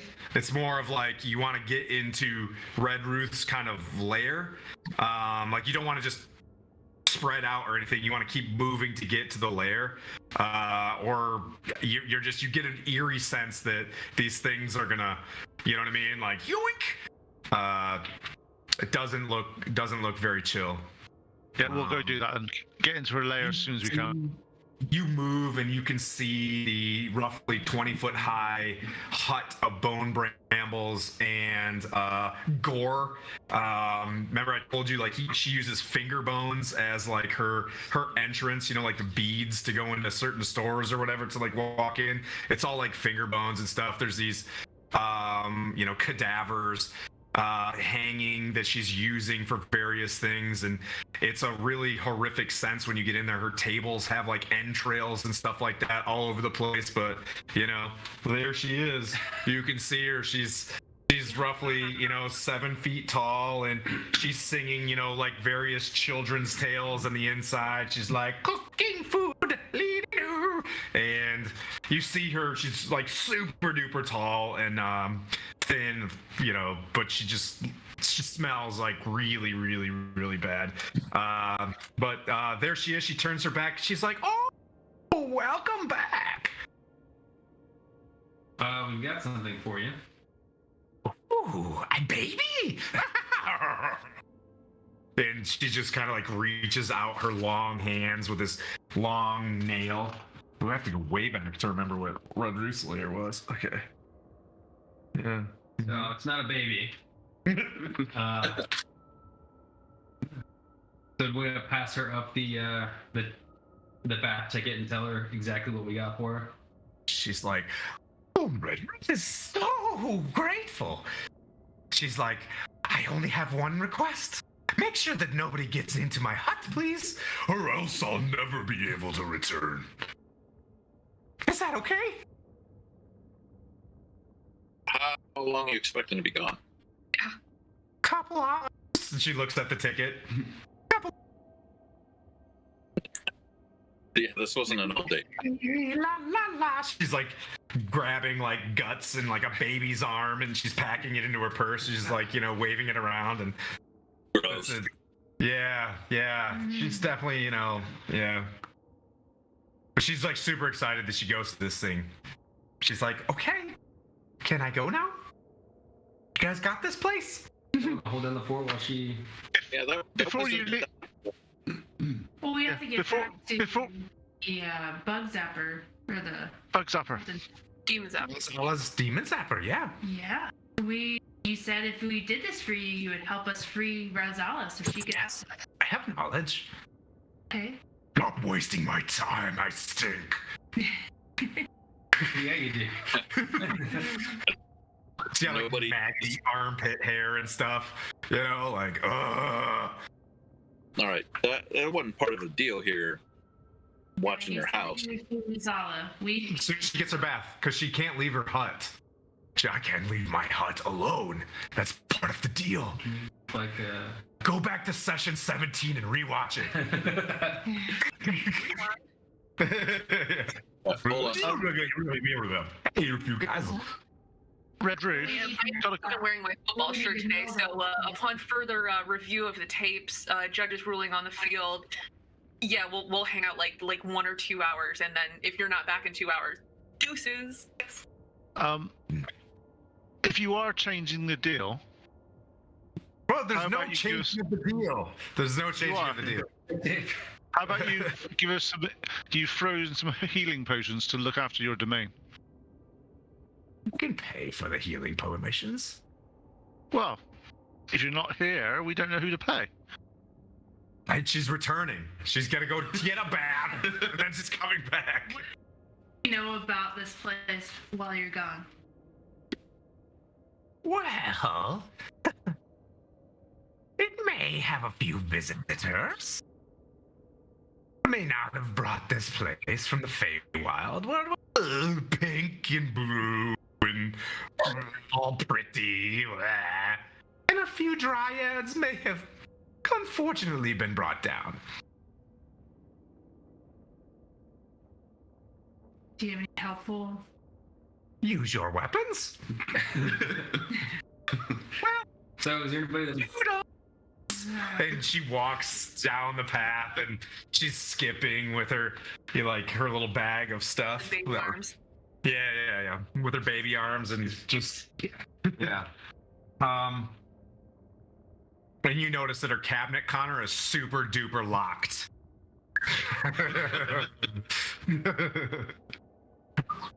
She takes all of Is her it health made- potions and puts it in her purse, and then leaves. What's the cabinets made of? Stone? Yeah, it's made of nothing now because she took all the contents and she left it.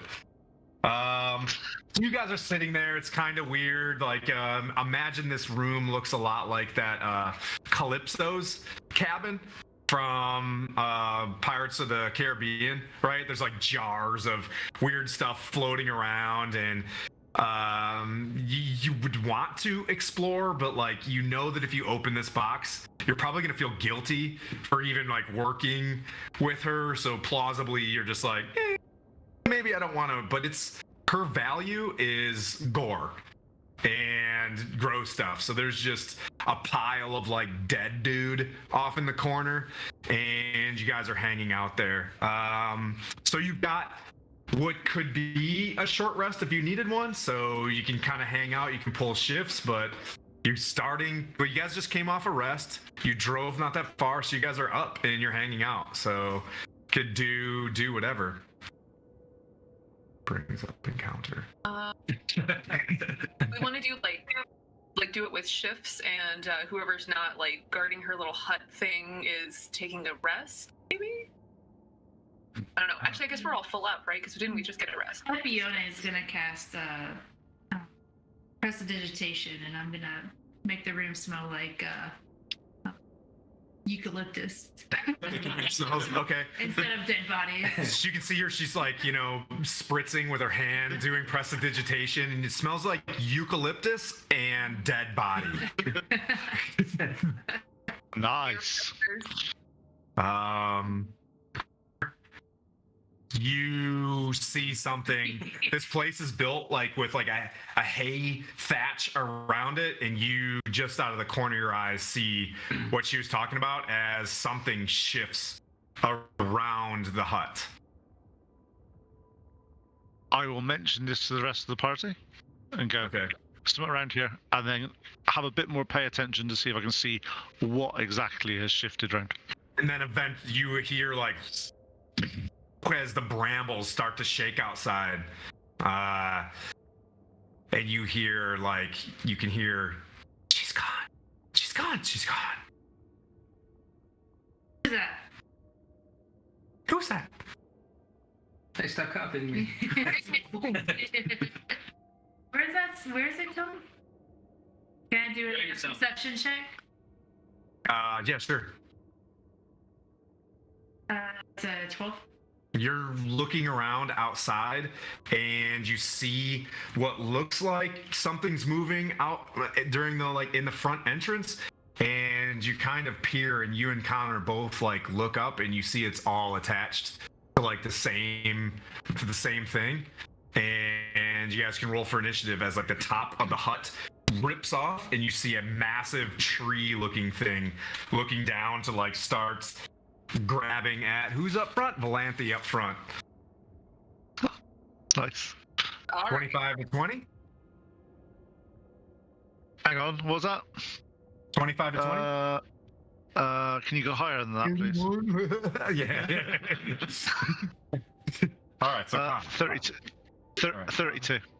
Any more 25 to 20s? No, 32. Ooh, the cement floor gets cold after a little bit, doesn't it? My feet are starting to get cold. Okay, 15 to 20. 18. Okay. Sword dot man.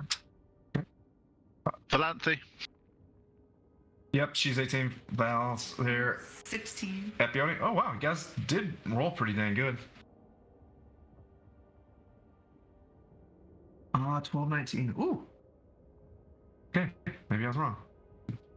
Yeah, not good enough. And then we'll go. So you were saying that this is right next to Valanthe, didn't you? So yeah, at the gate of the door of the, so there's like a bit of a hall, tiny hall to get out of this place, like a bit, it's like igloo shaped, right? You know, the igloo has like a little entry area.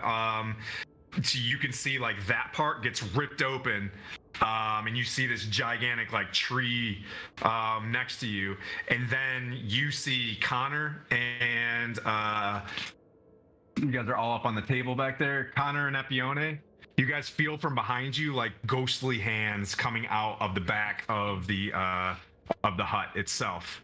But I'll set it up real quick. Don't step on a puppy. See, I think that's mean attacking the ranged character like that. I think that. If Goose were here, he painted this a long time ago, so I wanted to use him.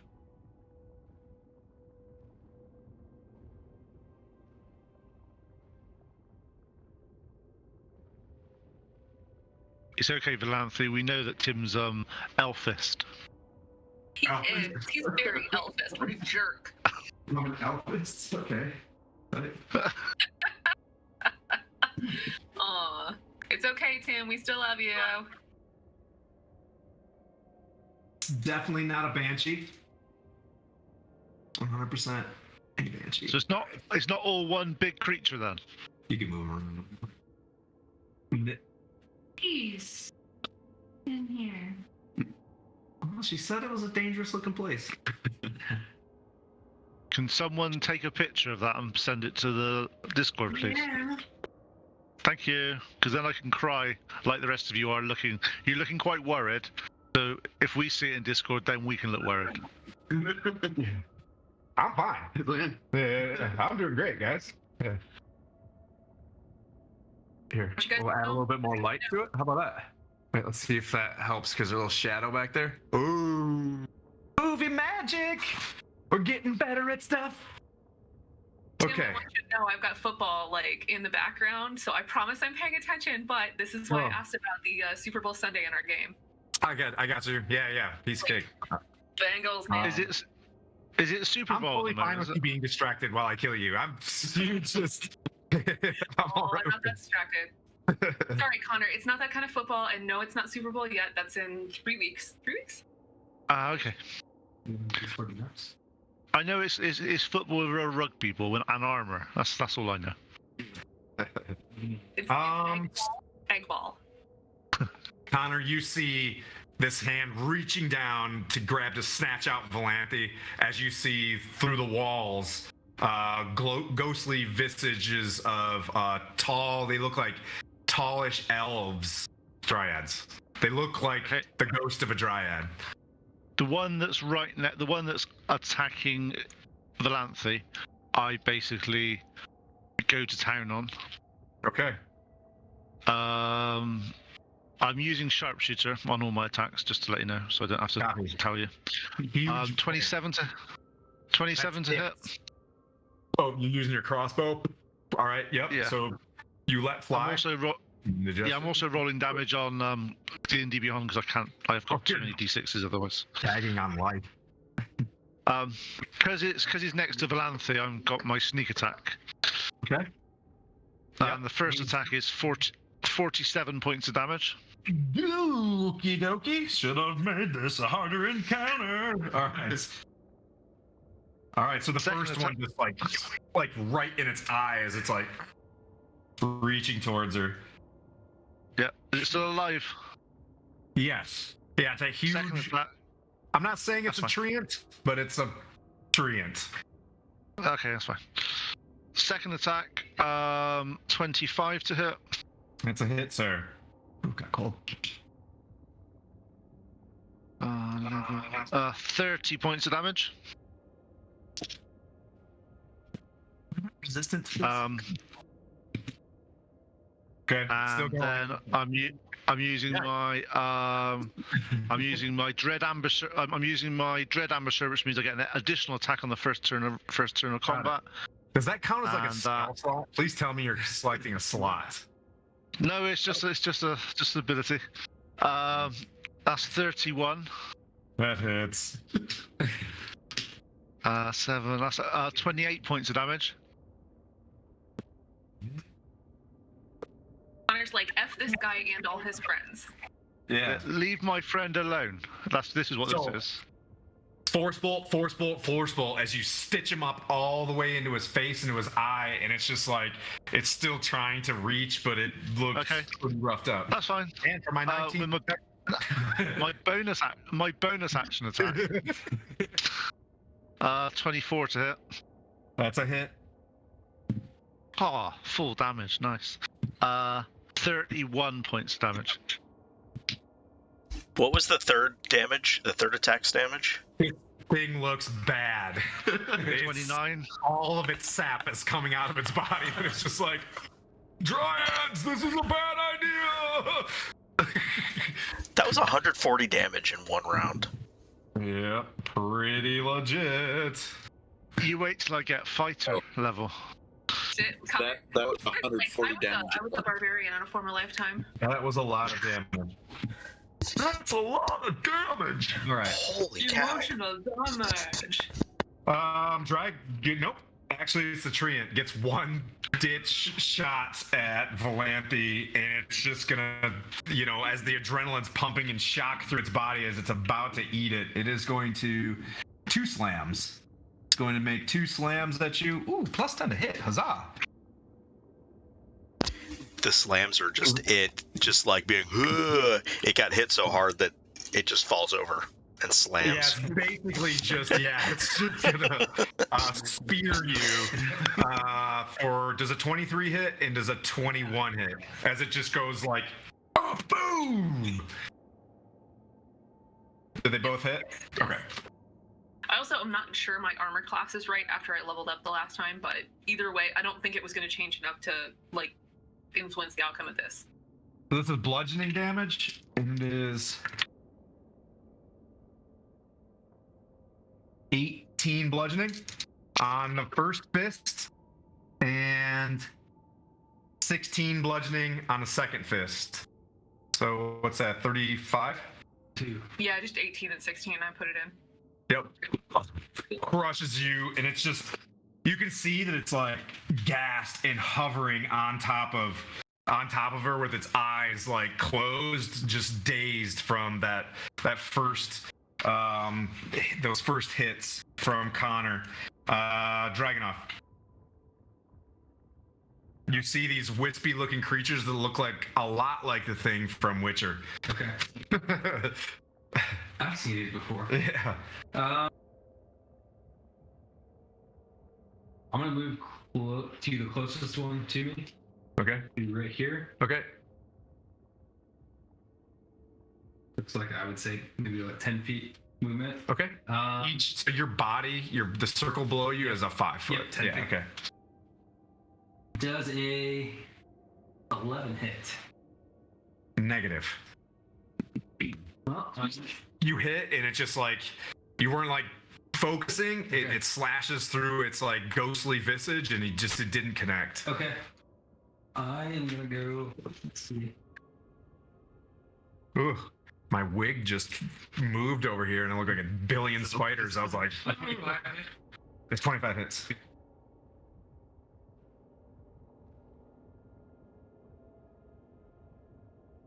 It's gonna be 4 damage plus.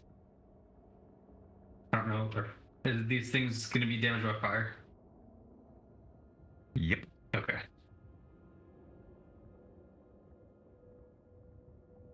So 4 plus 4 damage and then 3 fire damage. So 7? Yep. Whack! You hit this thing, you can tell that the burn does hold, and it's just like it's getting ready to like its mouth like gapes open as its eyes like peer in you, like it's beginning to like yell something. Okay. Can I hear what it's? You want to? You want to hear what?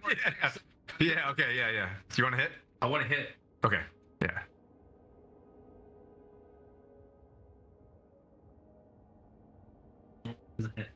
Okay. What was it, damage, or was it AC? It was 12. Okay. I'm sorry, you rolled a 12? I did. Yeah, the hit. Oh, that hit. Okay.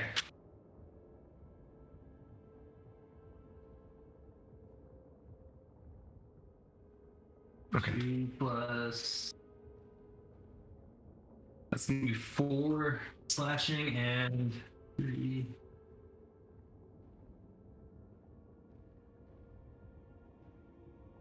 Five fire. So 9. 9. Okay. Go ahead and make your, as you're looking at this thing and fighting him as well, go ahead and make a wisdom save. Or her, or him. Yeah, this could be the him. 20. Okay. Yep, you're good to go. Connor, make a wisdom save. No. Oh yeah, sorry. Actually, I'm not bad at wisdom. Somebody's frightened. No. Does 25 do it? You're not frightened. You're like as you see, you usually get like freaked out in the middle of battle, and you're like, I've been through this before, and you just keep banging away. Valanthe, nope, you are blocked. All you can see is this thing, so you have not seen one yet. Epione, make a wisdom save.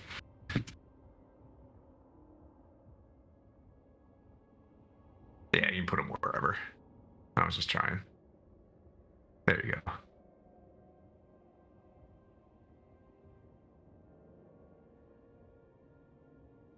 You backed out just as you return. Poor. This is why in softball she had a batting circle, or you know what I mean, to get ready, to prepare. You gotta be like, you're on deck, babe. Which Val, you're Valanthe's. Yes, ma'am. Valanthe's up next. 23, you are saved. Valanthe, you are underneath what looks just like this massive, angry-looking tree. It has like, as you get closer to it, you can tell that a lot of the bone brambles are attached to it. So like at one point in time, it was a Feywild tree, but these bones are starting to grow in it. It's looking pretty gnarly. Cheer up, buddy. For attack. Am I far enough away that I can shoot it, or do I need to just like punch him?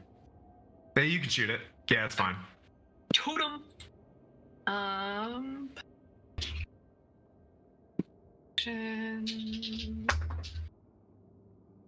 I got a 28 if that matters. I got a 23. 23 hit. For your my wisdom. initiative? No, Oh, my okay. initiative. My wisdom save was 28. Okay. What was the attack, Val? What was that hit? Okay, that hits. Cool. 8. Did you just fall down the steps? Fell up. I have God, I puppies. tossed my D8 into my pile of dice. 1 second. Oh. You don't have the OCD dice stacking technique I have? No, I definitely do not. Where the fuck did this thing go? Shit. You can always roll a die 4. And You know what? I rolled a instead- natural 8 plus 6, so 14 damage. On a tree ant? Okay. That, like, as it gets above you, you kind of lay, you crouch and you shoot like straight into where its like neck would be, and you finish it as it collapses. Make a dex save. Through the back of whatever its skull is. Make a dex save. Everywhere. Okay. It does what? Make a dex save. Oh shit. Oh fuck, I'm gonna have to do.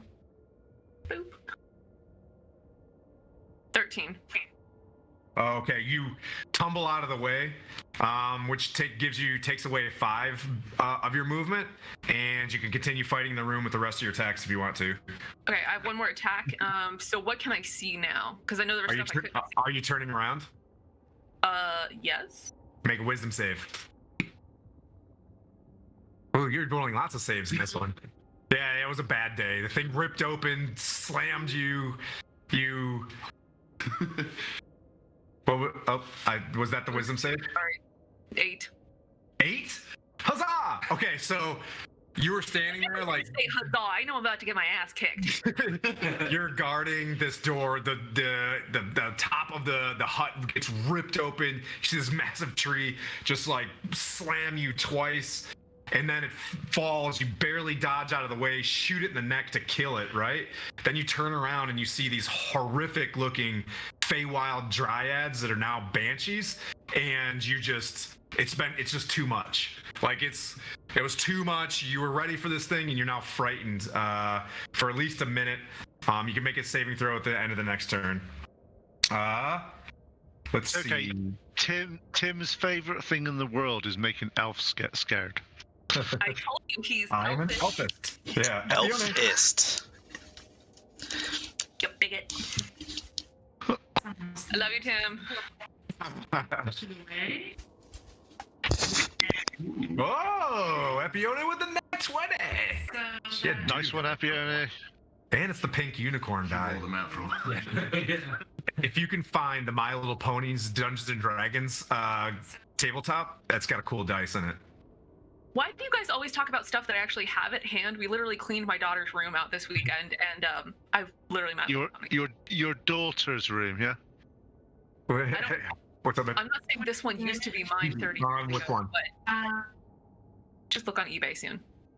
So it's a. You know how expensive they are? No. That's why it's going on eBay. Push 10 feet.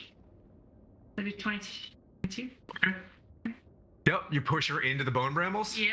She's gonna take a little piercing damage there. 22, you said? And then I'm gonna hit him again.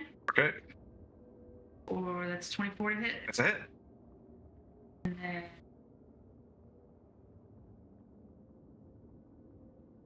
Six is 9 One more. damage. Okay. And another 10 feet.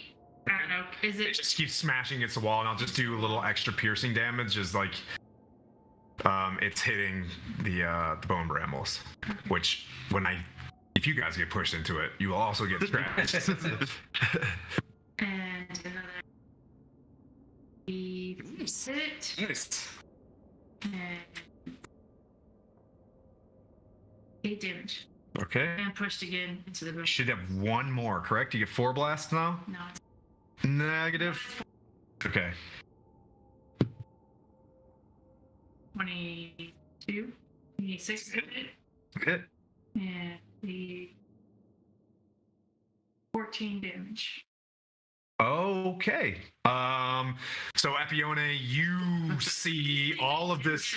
Yep, you see this giant tree come in. Things happen. Crashed on Volanthe. It goes numb. You see Volanthe. Her eyes kind of like, she holds.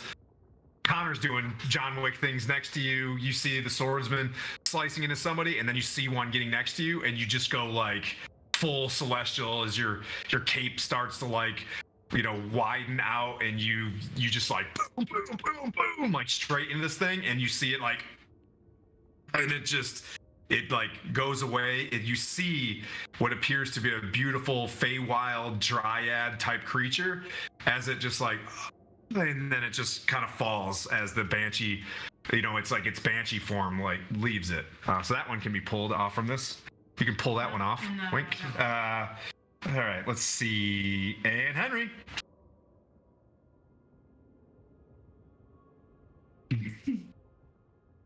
Henry, you there, buddy? 1,000, 2 1,000, 3 1,000. It's Banshee time.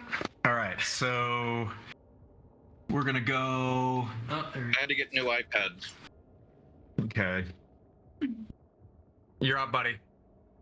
So, the total count of creatures that have entered the building. As you look around, you see 3 more banshees, and you fought one of these before, long ago when you got the Sun Sword. Wait. Actually, yeah. What was her name? Oh, she has a name. Whoa.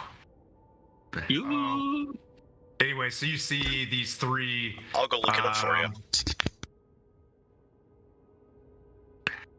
Yeah. She's fine. All right, so first one towards me is going to catch a Sacred Flame. They got a dex save of 21. Okay. And then which one? Oh, yeah. Whichever one's It's a fail. the group. Agatha?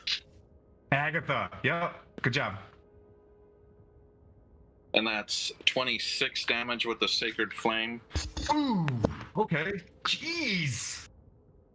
So Okay. the next, my bonus action is going to be a Spiritual Weapon. You could bring out the Clear Mace. Okay. Oh, yeah. Got it. And yeah, just bring out the Clear Mace. And it is a nat 20. That hits, sir. Nice job. So that's another 20. So 15 plus 50, so that's 30 with the Spiritual Weapon. Damage? Yes. Oh, wait, no, because the book, it casts it a level higher. Oh, so more damage. Correct. Let me just stop you there, though. Let me just stop you there. Great work. You don't need more damage. As, your sister goes hard in the paint, and you're starting to feel the same energy because you guys had that great rest, and you're able to focus. You drop the Sacred Flame on the other one in the court. Which one is he hitting? Close to him, something. Oh, okay. Oh, and sword.man@gmail.com already was jamming on that one? Nope. This one over here. Yeah, okay. Yeah, so that one also, you see it's like it's, a horrifying form, like it relaxes and it heals a little bit into another Feywild creature as it kind of just drifts off and floats up out of the hut, and that one's dead. Like it's like, oh. It kind of moves up. Do you have anything else you want to do, Henry? That's my action and bonus action, and I will make snide comments. You know who you deal with her. Okay, I need everybody to make 2 con saves. As the remaining 2 banshees just rip out this foghorn of a whale. Can you imitate that sound, please? Yes. No. I want to hear a foghorn. You guys were expecting just because Connor is feeling left out with everybody's nat 20s, he's just got a nat 20 on one of the saves. Okay. And then the other one was 18 plus 2, 20. Okay. 15, 16 for Henry. Okay. 10. 21. Okay. And Gear Street. And Valanthe, what'd you roll? You said just con, right? Yep. Con save. 10. Yeah. Times 2. Okay. And then what'd you roll? A 14 and an 8. Oh, okay. You're standing there, Connor shooting, and Henry, you're getting Lightbringer ready, and Valanthe, Epione, and Dragonoff both fall to 0 hit points. sorry. I can fix that. Bring her down to 0, folks. Sorry about that long rest. Huh? Yep. So you just both fall unconscious to 0, and that brings up Connor. Okay. So, is any of these bad guys next to any of my friends that are awake? Over. You don't fall to 0? Do you have some sort of hellish thing that happens? Well, we'll figure that out when we get to your turn. But Connor, you're up. Is any of these guys around one of my friends that is alive? Well, Lulu. Lulu's on my side, so that works. Oh, Slobber Chops. Let's not forget about Slobber Chops. You're familiar that you're not too familiar with, but you do see your cat like looking up at one, going like. Actually, I'm gonna roll their con save. Actually, no. Slobber Chops is getting a con save and saved. Oh. And Lulu. She made it! So, is that a yes to somebody's near one of my friends that is that I can... Yes. Cool, okay. So first attack against that one. Oh, why can't that be a 20? It's not. Okay. Because we don't like yeah, I know, I've noticed that. 31 to hit. 1 to hit? Okay, it's going to be... Bless you. And damage of 48. Oh, yeah. Okay, so you're inspired by your friends falling, and you bring up your crossbow, and you take focus as the swordsman falls, and you fire your force bolt straight into the chest of this thing. It's the same thing. Its visage relaxes, and it goes like, instead of its like horrifying yell, it starts to like sing a bit, and its soul floats up out of the hut, and there's one left to your left. One left to your left. On your left. Why is that?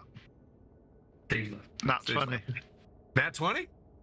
But it's not on my sneak attack one. Why couldn't it be on my sneak attack one? Well, yeah.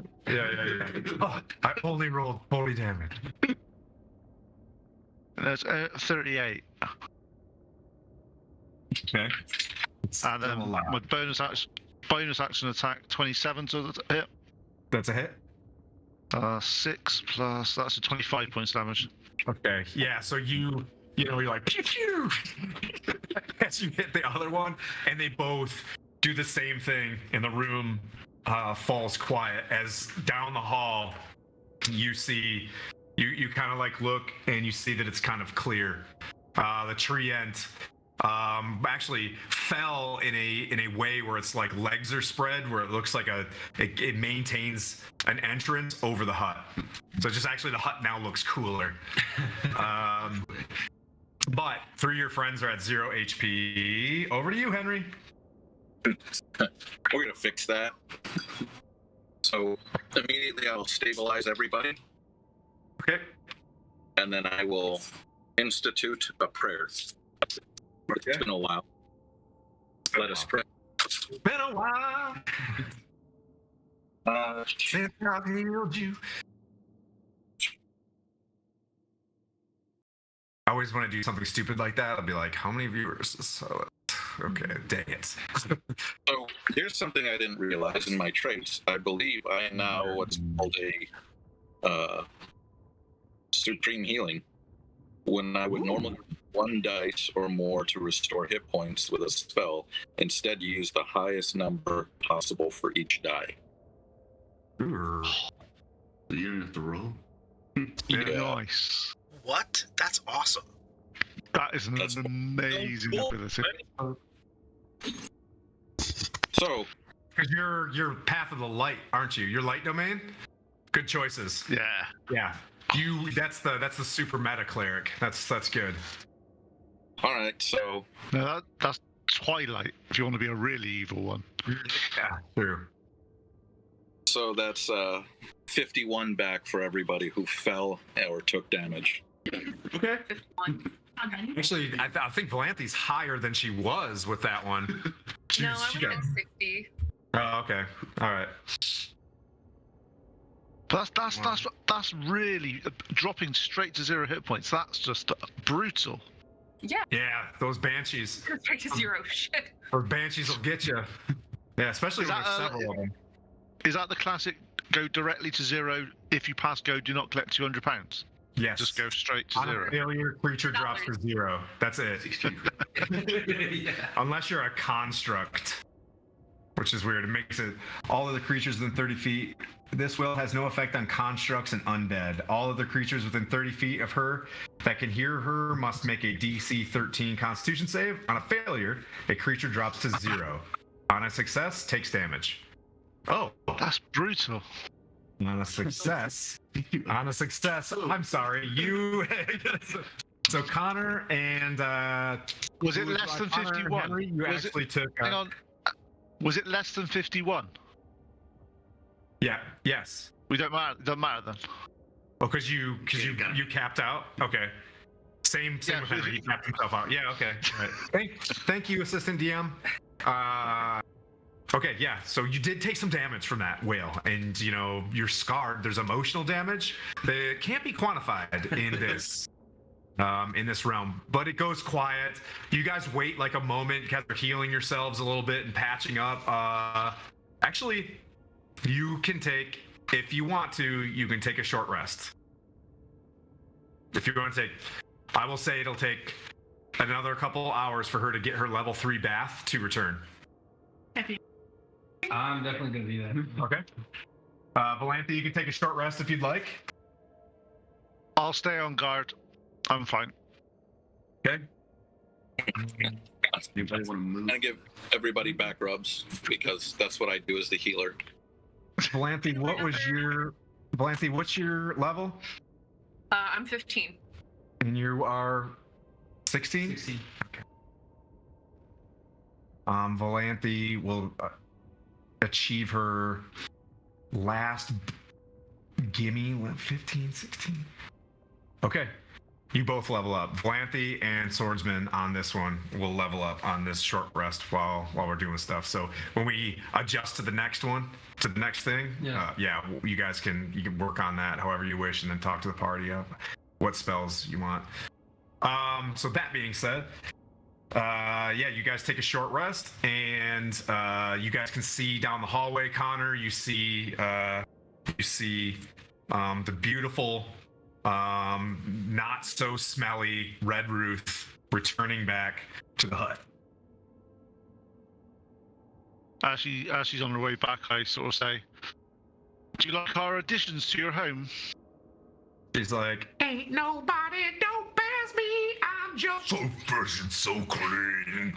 And she kind of walks down. I don't know, but that was the only children's song. Like, she sings children's song, and I didn't take the time to write those down. So we're gonna do Andre 57,000. Andre 2000. Love it. Yeah, I almost said 3. What did you ask? She's like, she looks up and she looks at this and she's like, "Oh," and she points up into the the squatting, flayed out dryad, and like pats his bits you know, and then like points, and you see a gnome like inside this tree. And then she kind of walks by the gnome, but there's like a gnome embedded inside the tree. A live gnome or a dead gnome? So. Wait, we're holding on. One sec. What do you want to do? So it gets an additional 14 temporary. Ooh, Ruth is like, oh, very nice.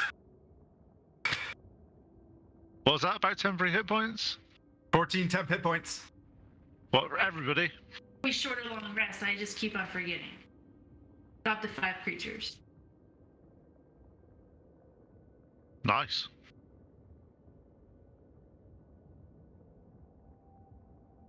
And she's So, like, I see. more You've on this- ridden my more on this- lair of the dryads. Thank you. I am in your service. Great. She- You know what? more on this- Can we get some? She reaches into her pocket. Say, yeah. Greedy. She's like, for free, I can give you what I think you're looking for. Oh, man, I lost it already. This doesn't help. You're on the bone brambles. Yep, she gives you a, just 2 regular healing potions. They're inside of what look like a scrimshaw carved out, a scrimshaw carved out vial. But you can see the remnants of like a healing potion on the inside. She gives you 2 regular old healing potions, and she'll hand them to you, to Dragonoff. Sweet. Valanthe, you notice that gnome does have things affixed to it inside the bone bramble guy himself. So you can grab the gnome. Yoink, got him. Oh, I just like shake him until he gives me some stuff. the gnome is wearing a witch's hat and is clutching a wand. Might want to look at this someday. Might want to take a look. Are you taking pictures of me? Yeah, sorry. Okay, so Valanthe got a wand and a witch's hat. I can go in my closet back here and grab the witch's hat too, but a wand. You don't have to wear it. This is not me forcing you. You can pass it to anybody. You know? Dragonoff can wear a witch's hat if you want. Closet full. Yeah. But other than that, she's like, it appears that we've struck the end of our deal. Is it Ralzala that you would like freed? She's like, you must find the wood of a titan. There is a titan. They're named what? Uldrak. And she's like, please pass me the map. And she takes, Epione unfurls the map of Avernus, and she sticks her long fingernail and taps it on the map at a location that's, southish from you guys. And she's like, Rosa, my strength, Yep. And she's like, you must give her the blood of the Titan. That will free your Tao. Now, would you like any of my potions for wares? No, Mr. Connor, you cannot have them for free. Well, I wouldn't expect it to be free. Is there anything that you possess that could grant us a long rest? You could try to sleep here if you'd like. Think it might be safe. Well, it's up to you. You have insight. I'm gonna use my insight. No. Yeah. You can't tell. Yeah. She kind of like shows her neck to you, and she's like, do you want to smell, Ruth? She's still pretty. She looks, kind of clean, but she messed herself up in the Avernus on the way back. So Ruth, what potions do you have, and how much are there? She shows you that there's different rarities of potions. If you're thinking of we'll say she's got 3 for sale, that she can whip up during your short or long rest if you'd like, that she has the ability to do. She's like, I can probably make you within 8 hours of your rest. If you prefer, I would be working here and you could defend my hut and keep it out. Good for I could do many things for you. I could commune. I can reach the answers of the divine. If you have questions for 3 soul coins, I can mail you a rare potion for 2 gold coins. That was not a coal coin, those are soul. Sorry, I'm just not that good of an actor. And for common and uncommon, 1 soul coin.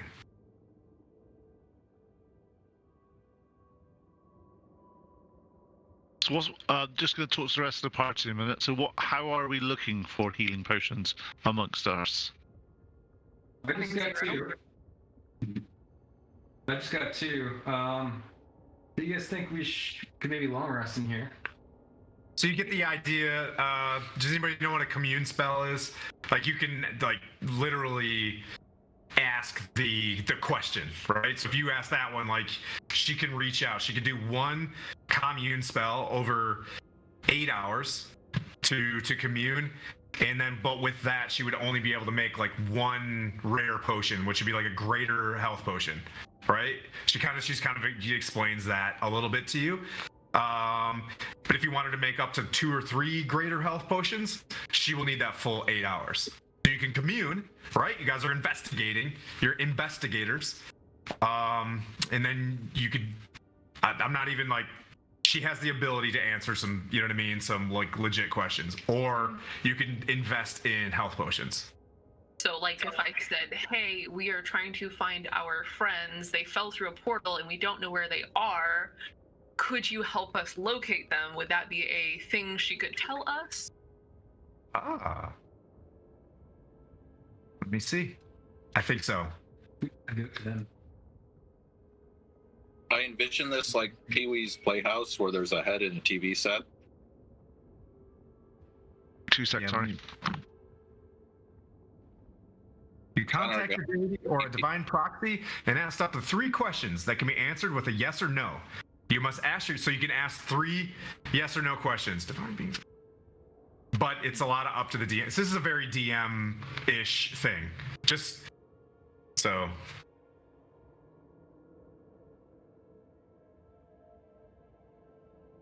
Questions I could answer, or I could ask that would nail down a location. Yeah. That would be the tough part. What do you Yeah. Like, if you were like, where are they right now? They won't be there. You know what I mean? You could be like, are they going to be at the whatever in 3 days?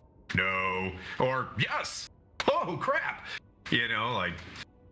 I mean, we have a map, so. She just wants your soul coin. She's helping you, like, figure this out.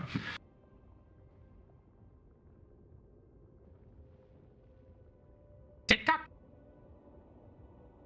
Just kidding. Take your time. Problem is that the character int is higher than the player int.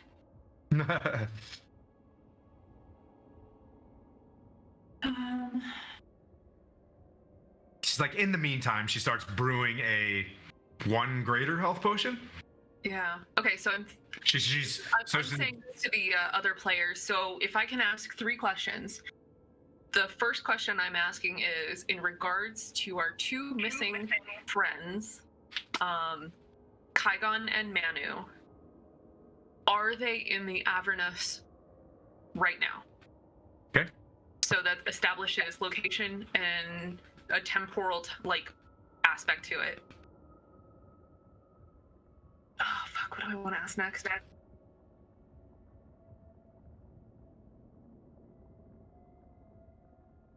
I think they're also thinking. They're helping. Their eyes are they're going. I know Henry's got the smokes going. Like, fuck. What do I ask next? I'm looking at spells. Yeah. No, I'm trying to think of what questions would it be worth it.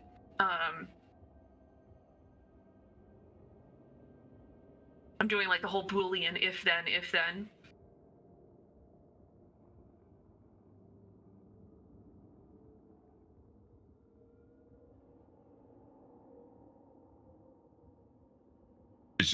She's got her little gavel out. We just trying to figure out how to link up with the others. You're squeeging out a baby arm. Are we trying to just figure out how to link up with the others? Yeah, like I'm trying to think of like what 3 questions I could ask in sequence that would point us to where Kygon and Manu are. You know, like obviously like not metagaming, right? But like what questions could I ask to a little more pinpoint? Are they in the Avernus? Are they in the Avernus right now? Can you point them out on the map? Oh, that's good. Wait. Not can. Will you point them out on the map? And That's an important distinction. And what direction are they going? Ooh, so time and location currently. Here, yes, no. Can you point them out, so physically identify, and then give us a direction where we're going, and we can like move to intercept? Love it. Okay.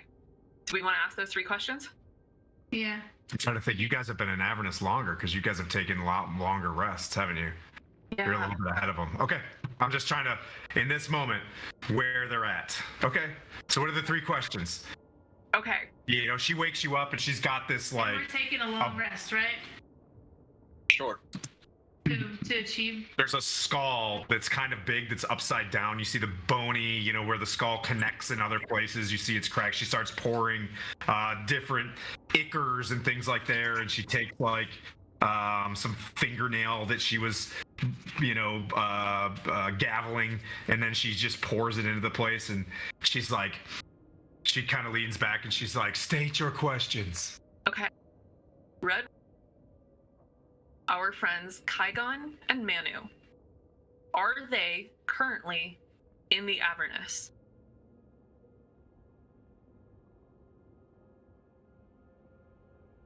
Yes. Will you point them out to us on the map right now? Yes. She put her little fingernail onto the map. Yep. You see a large lake of blood. In the center of the lake of blood, it glows and then stops glowing. Somebody mark that on the map right now. Like, put a little dot. Okay. Red Ruth,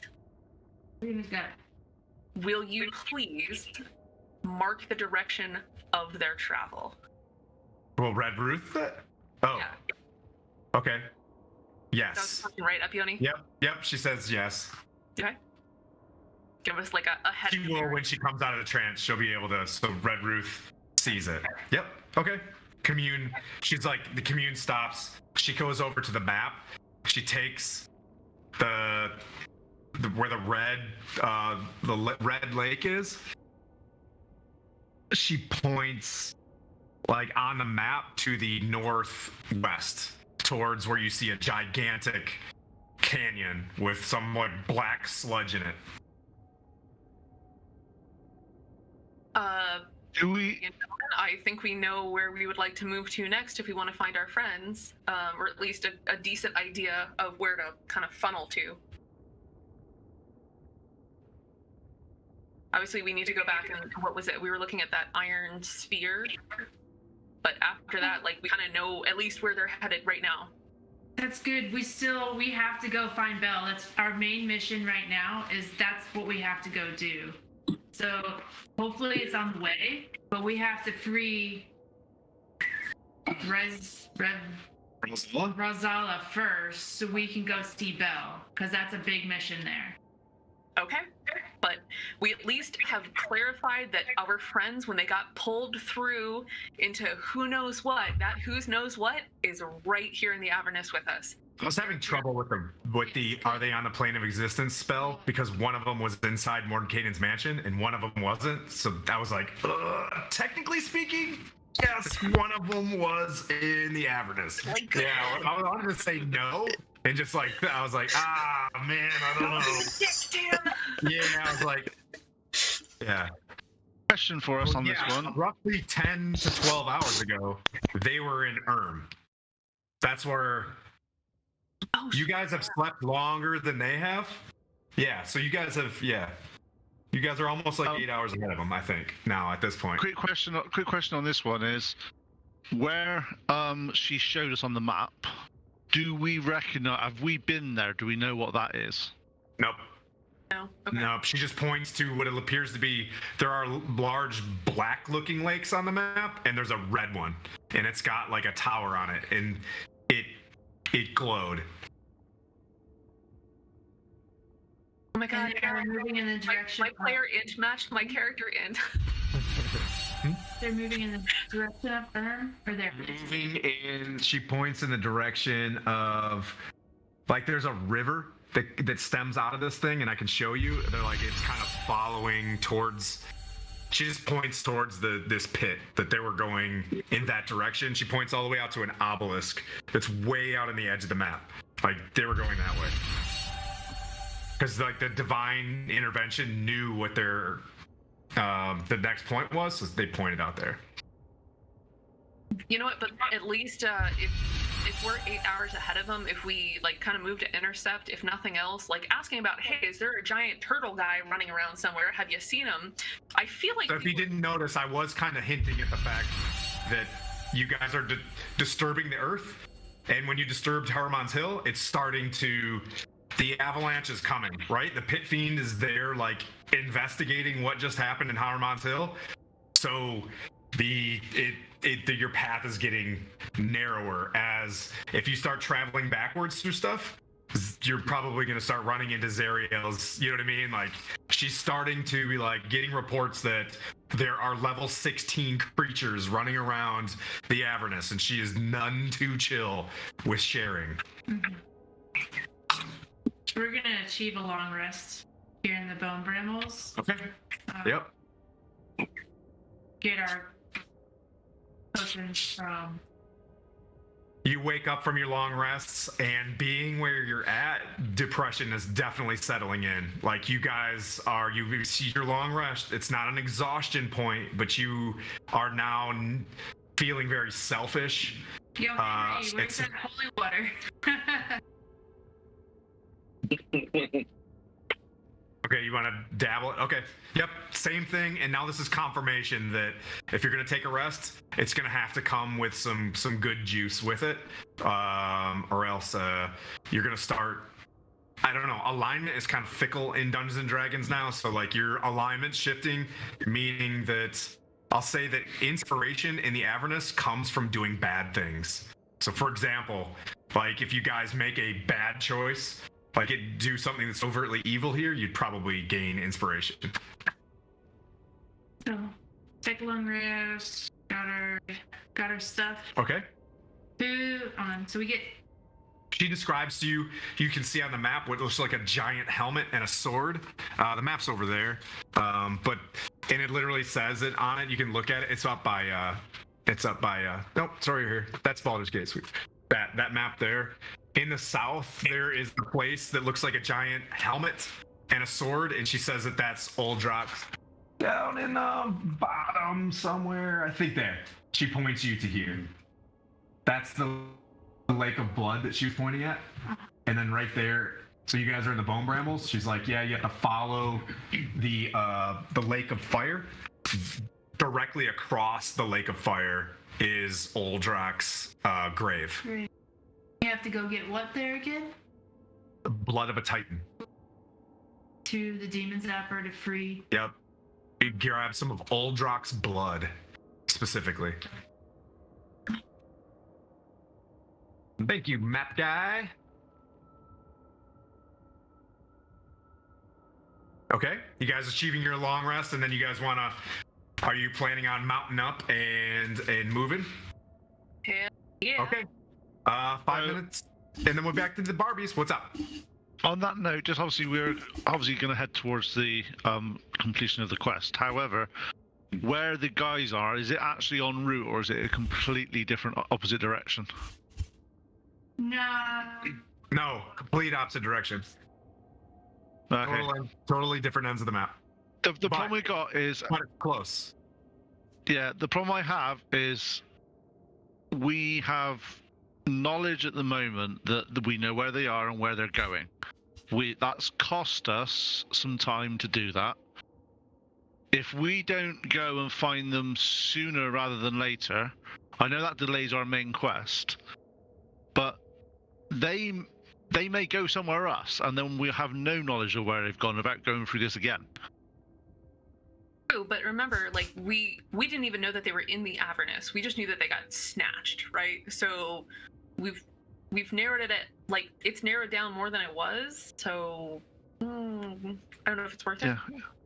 Yeah, no, it's narrowed it down so that we know where. Yeah, I'm just concerned that we're stronger as a whole than we are apart, and without.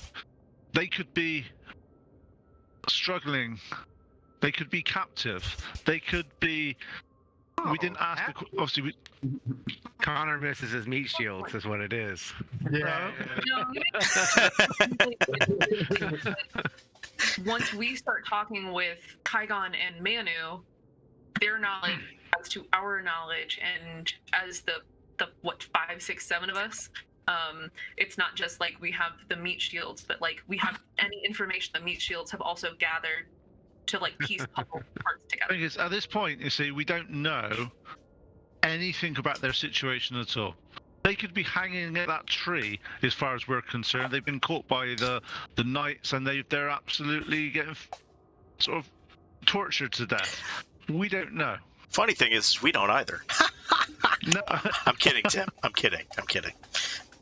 no. So with situations, we sit there and go, should we? So I am a bit torn to decide of what's the best approach for this. Should we?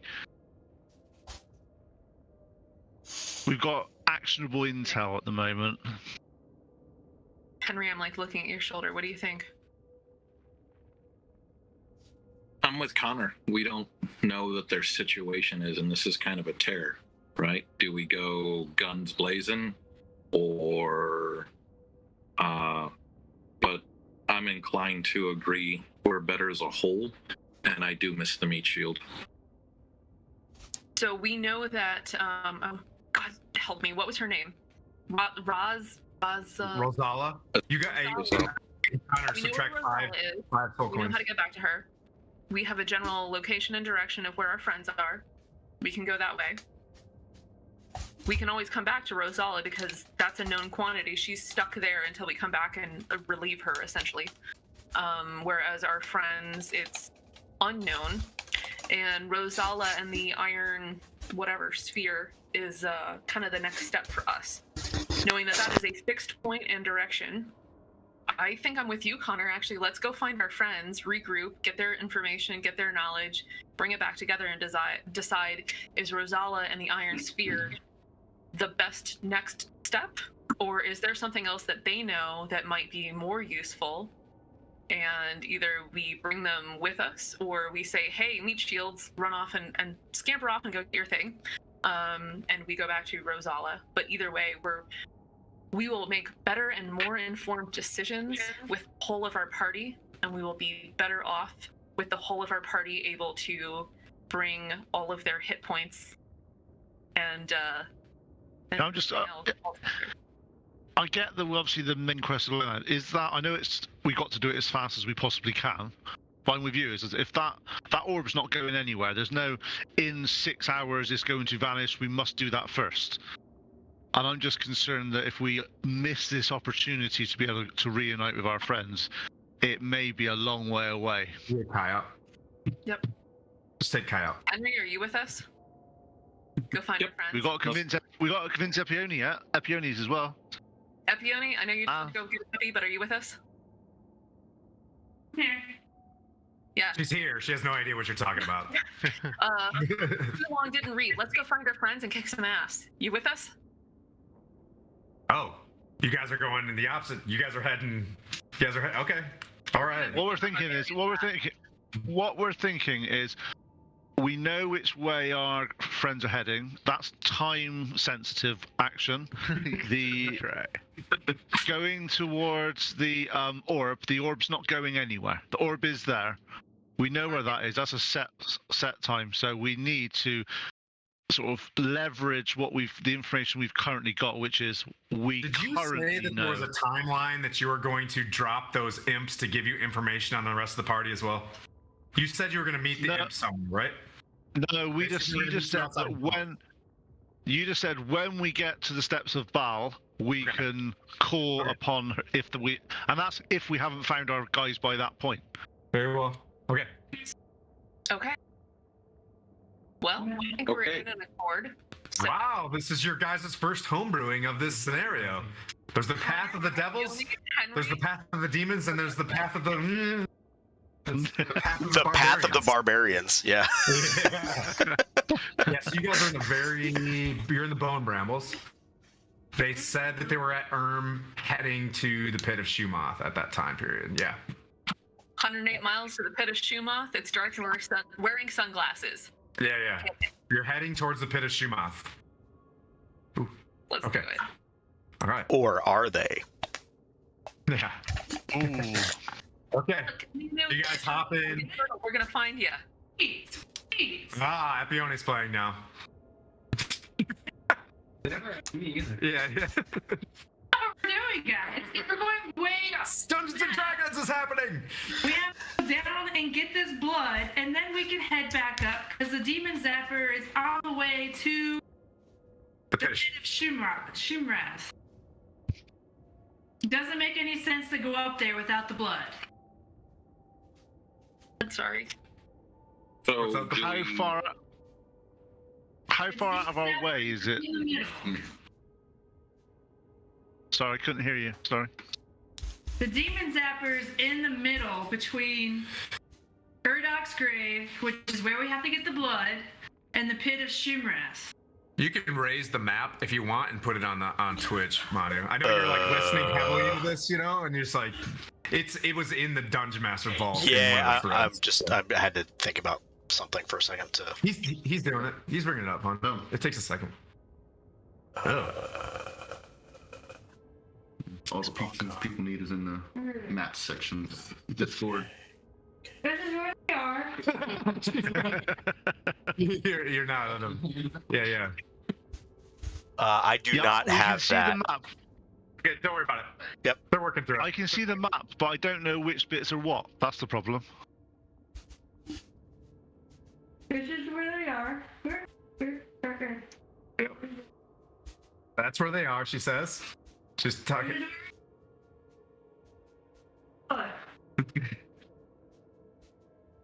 And where's the Bone Brambles where they're at? Yep.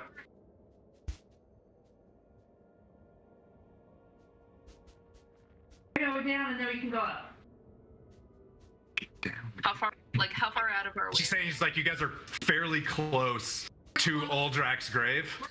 If you needed to. We need to get the blood and then head up. I understand what she's saying. Okay, so how long will it take us to get from where we are to where the Titan's blood is? Probably the same distance that, you know what I mean? Like a short rest-ish, about 2.5 hours. It's about the same distance from where we are now from the demon zapper. Okay, well then, do we have everything we need for that though? Or do we have to go do something else? We'll get the blood for the demon zapper. From what? Sorry. The Titan. Which is the place we need to go next. So we need to get the blood to be able to release Zeria. Yeah. Yeah. Why is the DM making all our choices hard? I'm not there on it. Razzle dazzle. So you guys, Lantaurus is sitting there, you know what I mean? He's got a question mark that's spinning his eyes, are like, is it this way or that way? We just don't want to waste any time here because it's just going to get harder and harder. So we just need to... I 100% will make it completely smooth for you guys if you want to head to the Pit of Shumoth and try to intercept the party. You're a fucking liar, and I don't believe you. I got insight check. On the DM. Insight check on the DM. I totally believe him. You guys can go off script all you want. I've got encounters for days. I've got minis everywhere. Let's do this. Okay. Do you know how many steps and how much time is it to go? Who's get Rand to McNally? to go do this shit? Well, actually, Go get our friend. Gain some let's gain an ally. Let's go get the blood. Let's free her, and then she'll be on our side. but our Bob's friends. ladder, making friends, but are we friends anymore?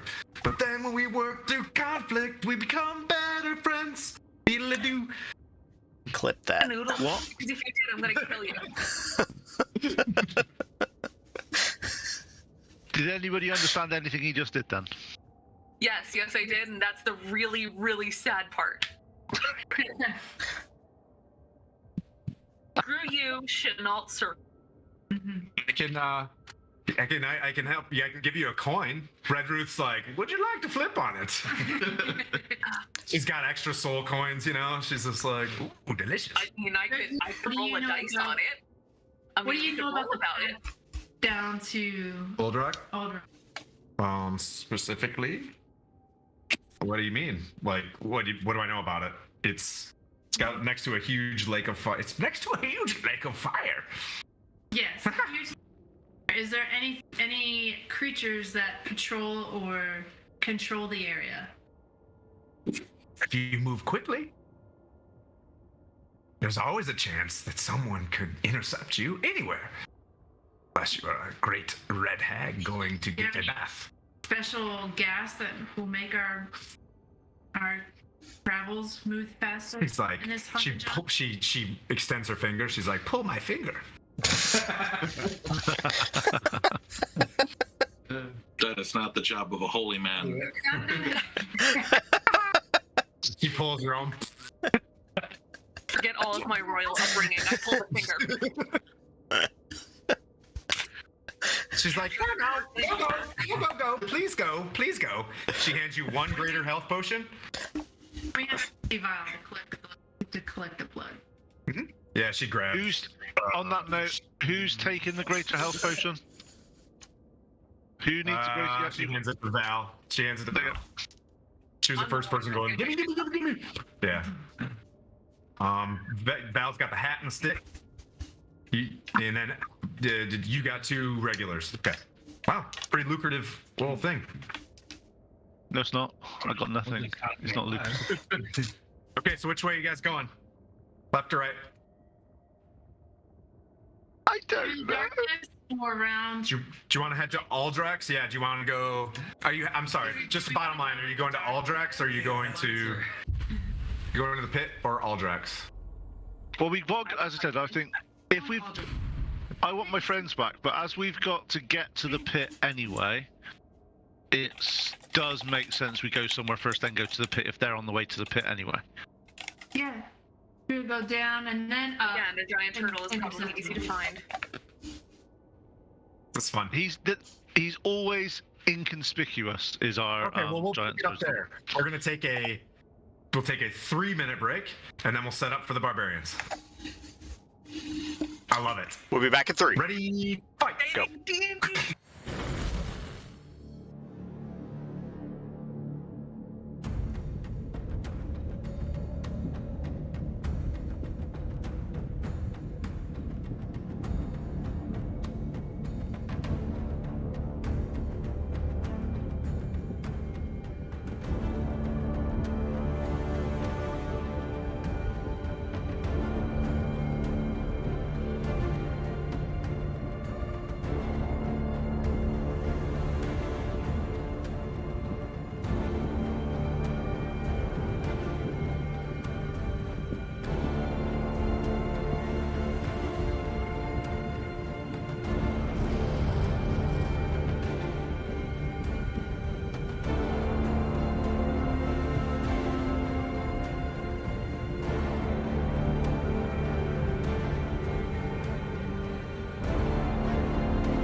All right, so we're back with the barbarians. You guys are back in your ship.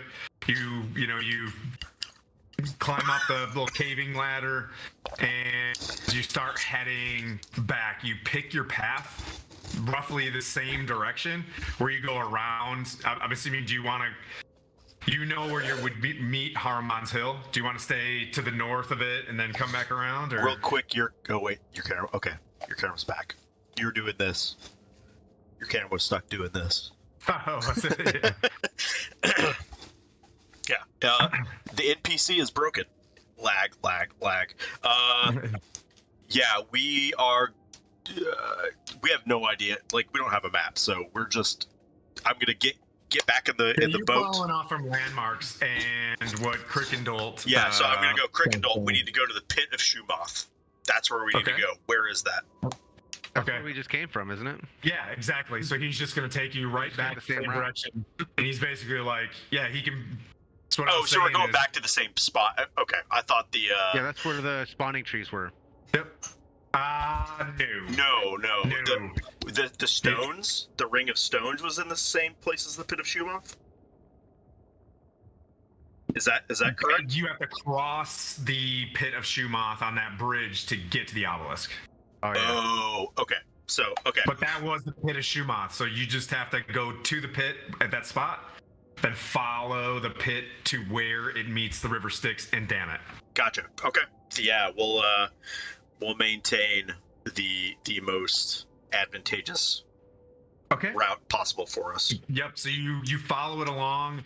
You'll notice when you get to Haruman's Hill, Kygon, you're up front. Go ahead and make a perception check. You could drape it over Red Ruth's thing, babe, because I'm gonna just destroy that anyways after the end of this thing. If you wanted to 13. lay it on them. 13? Yep. Okay, yeah, you notice that beast is not there anymore. The yellow one or both of them? Both of them are not there. Okay.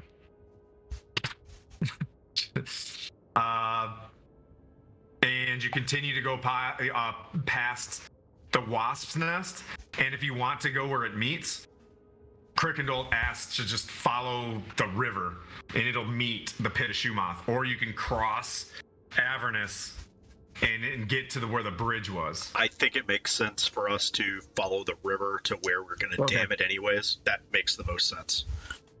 So you continue on, and you don't necessarily meet any denizens. You're cruising. You've been on the move pretty well, so you're not like wasting any time. The kobolds are running around, fueling things, and one of them comes back upstairs and Fedge and asks you for a gem or a soul coin because it's going to start running out of gas here soon. Oh yeah. I have plenty of gems, so. Let's see, what kind of gem do I want to give this time? Backpack. Needs to be 100 gold piece. Yep. Yeah. Yep. But you get the sense that if you put something in stronger, it'll have 100 gold pieces and another, almost every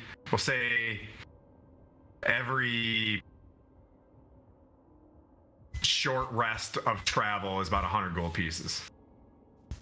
How about a 5,000 gold piece ruby? How long would that last? He grabs it and he runs downstairs. You don't see what he does, and you guys keep pressing.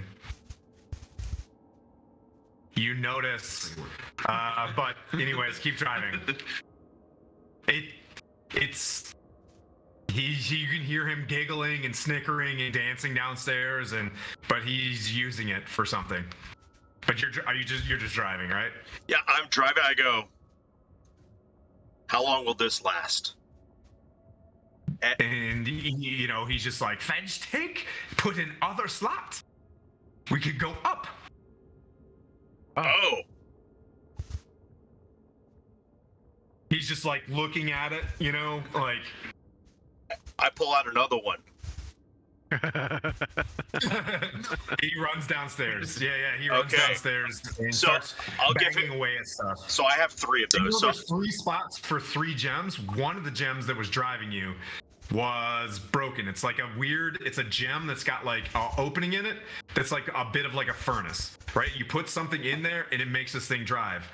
The other gems were not in place, but if you're giving him a 5,000 gold piece gem, they can fit into that slot, and he continues to start working on it.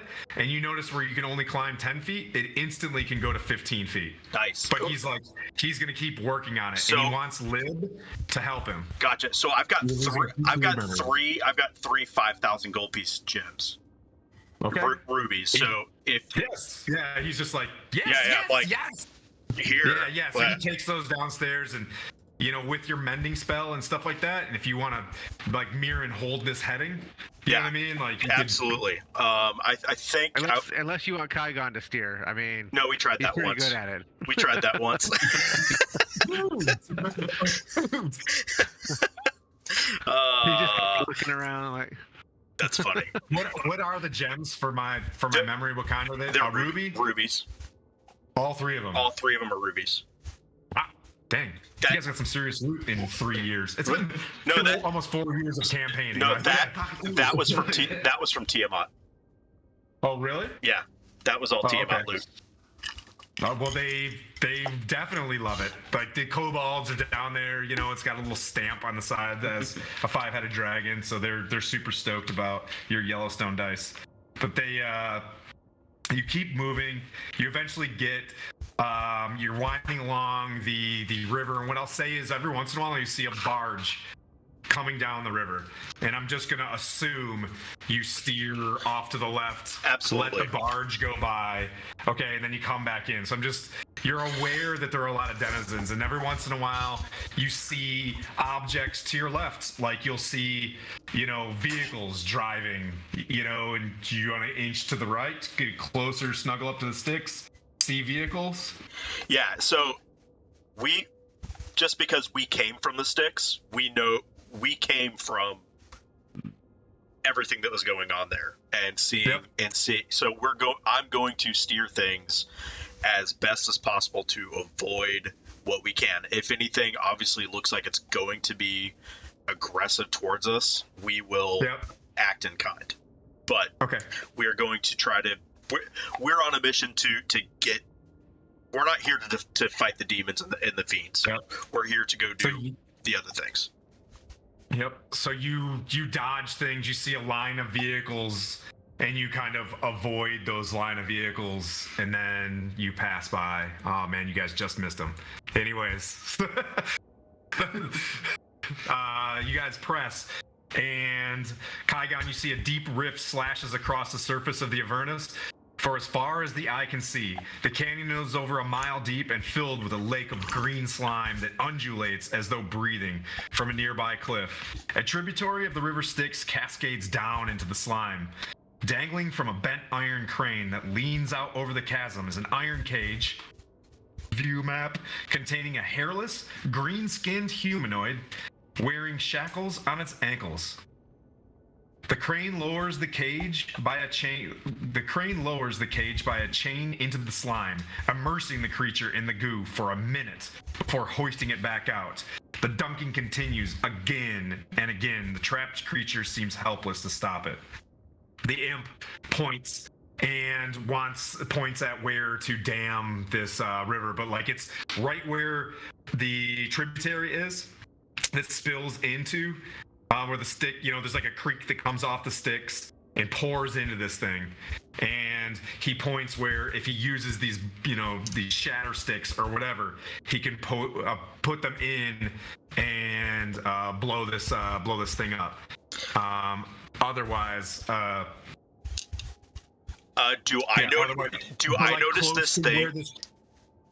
I notice this? You guys notice this cage. So it's all like barren, right? And there's a canyon, and you see a man-made looking thing, right? So that's normal to you because there'd be a lot of just regular sad-looking things, tumbleweed, and it's the same cactus on I-10 to El Paso. You're just constantly like, well, there's the cactus. Hey, look, it's the same cactus. It's a sapling? Exactly. But anyway, so you see, that scene, and then you get close to the canyon, you see this crane dropping this thing in, raising it back up, dropping it back in. But it's right close to the tributary. So if you were to put these sticks in, it'd be close enough for this creature to talk to you. Does that make sense? It does. I'm going to completely ignore that thing and direct and ask the imp where to, if it could tell me where to park this thing, and let him get at it, and if I can help. While he's doing that, I'm gonna do some perception on what that thing is and what's operating the crane, dropping him into it. Okay. Kygon, as you get closer to this, I'm watching my dog and his tail, getting curious. I'm about to. Okay. Shoot all on right. another cable. Oh God. Yeah. So, Kygon, you hear, because are you gonna verify anything with the helm or the whole time? So okay. Yeah. You here you find a sticky situation. Poor Shumarath isn't the fiend he used to be. So that's what you hear as you get closer to this thing. You're making a perception check? 18. On who? On the green individual and what's operating that mechanism, dropping him. Okay. As you peer into this thing, you hear telepathically as it's holding the cage. You just hear, please, I can help you. Get me out of this. We're damming the pit of Shumath. Somebody's going to benefit from that. Something's dipping something into the pit of Shumath. Listen. That's a good thing. Listen to the pit fiend. Listen to the pit fiend. But you can let me out. Shumath was a great pit fiend. He failed to give deference to Bel. And he was melted. And you hear Kygon as well from the base of this bubbling water, also telepathically. I failed to bow before him. I must seek revenge. And just kind of bellowing inside the pit. So there's a lot of weird telepathic messages just going all over the place at this point. It's like, hey, we're gonna have two hags. You know what? We're gonna have two people giving telepathic messages. Okay. Focus. Well, these, I guess, unnecessary suffering for this random green individual. If we park somewhere anywhere near it, I'm probably gonna go help them while they're doing what they're doing. Try and get that. The imp's bouncing. He's like, we must hurry. This area is protected. Do what you're doing. I'm gonna do that. Okay, so you want to talk to this creature? I'm trying to get him out. Yeah. I'm going with the imp to. We're basically hopping off either side of the ship, and could always use more allies. And I see somebody getting tortured. I think Kygon is gonna go with, since Manu's gonna go with the imp, I'm gonna go with Mirren. Okay, so you guys hop out, and you see as this thing gets lowered back again, he looks like an alien. He's got green skin, kind of a very small mouth, oval-like head, and wearing kind of like a wizard's robes. But okay. Yep, but Ozit, he's like, you hear through he doesn't speak with his voice, he speaks telepathically as you come. He's like, free Bozit, I will make you a servant. Not you individually a servant. I will make you a servant. Not like a good deal at all. And, as we approach, I roll. Go on, just go with it. You'll be fine. What's the worst that can happen? Right. How to open this mechanism? You can see there's a way that you could draw this thing up and pull it over to you. No. The flips with your 15, this thing's dripping with stuff. Yeah. What can I do about it? So you get the idea from what you've been in is black, Icarish looking, stuff that's all over this as it gets dipped into it, and you constantly hear over and over this huge pond at the base of this thing talking about how it failed to give deference, but it wants revenge on Bell.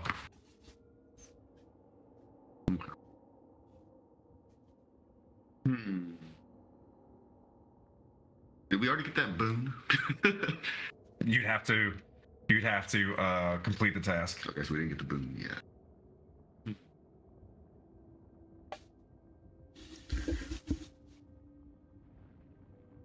So the ichor that's dripping off it is not on the controls and stuff, right? It's just on the cage. So we could What's that? potentially the ichor that's dripping off of this thing. It's not on the controls for the crane. It's just on the cage itself. Yeah, it's just on the cage itself, and probably the chain that goes up it as well. Right. So we Yeah. could potentially, using the controls, get it at least over land, and then lower it down and figure out how to open it from there without touching that ichor. Yep, it's got a wooden thing, and you could probably, if you wanted to do like one strength acrobatics or athletics to push it without it swinging back, like, you know what I mean, you could probably knock it once to get it over to the side, but you'd have like one chance, or else it would fall straight into the pit. Yeah, so, and when I mean by you have a one chance, like, don't roll a one. Good. Yeah, we'll operate the controls to get it as close as possible Okay, over the land. you bring it up, it's pretty easy to crank up, and you can tell that you can, if you were to let it go, this thing would get back into its normal system of dunking and raising, but you have enough to roll a strength check to be more powerful on this thing to... 17 plus 21. Okay, so when you get it to the top, you have the ability to hold it in place. So with his 21, he stops it from going back down, but he's got about 6 seconds before he's got to do it again. So Kygon, if you're gonna knock it or do whatever, you're gonna have to roll that strength. Do it now! Yeah. Yeah. I guess I'll barbarian it. I'll just whack it with my hammer, because that's what I do, and see if I can bust the bottom out of the cage. Okay. Such a barbarian. Such a barbarian. Come on. Just a barbarian, not such a barbarian. Just No, a he's barbarian. not. He's not just a. No, he's not. He's a fighter as well. That's right. Is he though? So You can Is see he? he's pretty well shackled. what do you want me to roll? You can do strength check to knock it. All right. Athletics or just straight strength? You can add athletics or athletics. All right. You just gonna 33. slam into this thing. Okay. Yeah, that definitely works. I forgot. So he gets up there and he was thinking about it. And just like, hit it, and he's just like, ah, like hits this thing, and it just slams off to the side. The cage rolls and rolls and rolls and rolls. And you hear you guys have to like go catch up to him for a little bit. Manu, they're running away from you. They're like, we'll say 30 feet, or they're at like 60 feet from you as this thing rolls. This thing starts putting these sticks down, and they look like dune sticks. They're like thump, thump, thump, thump, thump, thump, thump, thump, as it puts it in the ground. And he's probably at like the 4th or 5th one of these sticks. And you see the imp like point off into a direction that you can't really see. But you see him point off to, like, we'll say the west. Perception check to the west, 14. Okay. You see 2 tall objects looking probably about 6-8 feet, hustling towards your position. I'm gonna lift up the eye since I can see 120 feet true sight. Okay. You see 2 tall, gangly-looking devils made of bone. One's got wings and like full armor, and one is just like rancid-looking, fleshy, bearing down on you. We'll say they're 60 feet from you. Okay. Okay. And your party is 60 feet from you, like this, in an L shape. Okay. I'm just, if they're 60 feet from me, I'm going to yell out.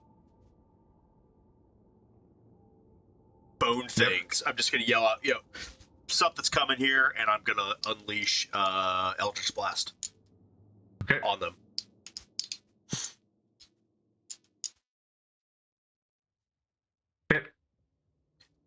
Actually, real quick though, is the river Styx in between us?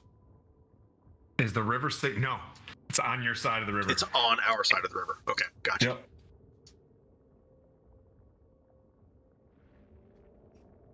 Yep. You back there, buddy? He loves walking on the wall. He thinks it's a real wall. Both dogs, they come up and lean against it, like to rest. Yeah. I'm also gonna yell up at the Spine Devils and have them and let them know that that's coming. Okay. If they can. So they start like, you hear them like, ah! And then they start like, doing the process of shifting it. So it's gonna take a round to move it. Yep. And a round to aim it, and a round to fire. Is it a round per Spine Devil, or is it just a full round? All 3 Spine Devils to move this ballista. So like, I give it DM plot armor. When it shoots and hits, it's gonna wreck something. So that's kind of the benefit to it. No, that's fine. I'm just checking for my own processing of it. So they're gonna get at 60 feet away. They're gonna get 4. Okay, so just go ahead and roll initiative. You guys can roll as well. You guys are not like in it until he says whatever, but that would be your 23. Okay. 22. Shit.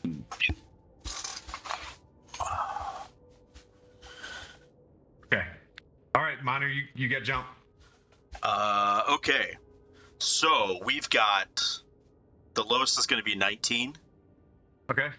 Does that hit? 19 hits. Okay, so all 4 hit? Yep.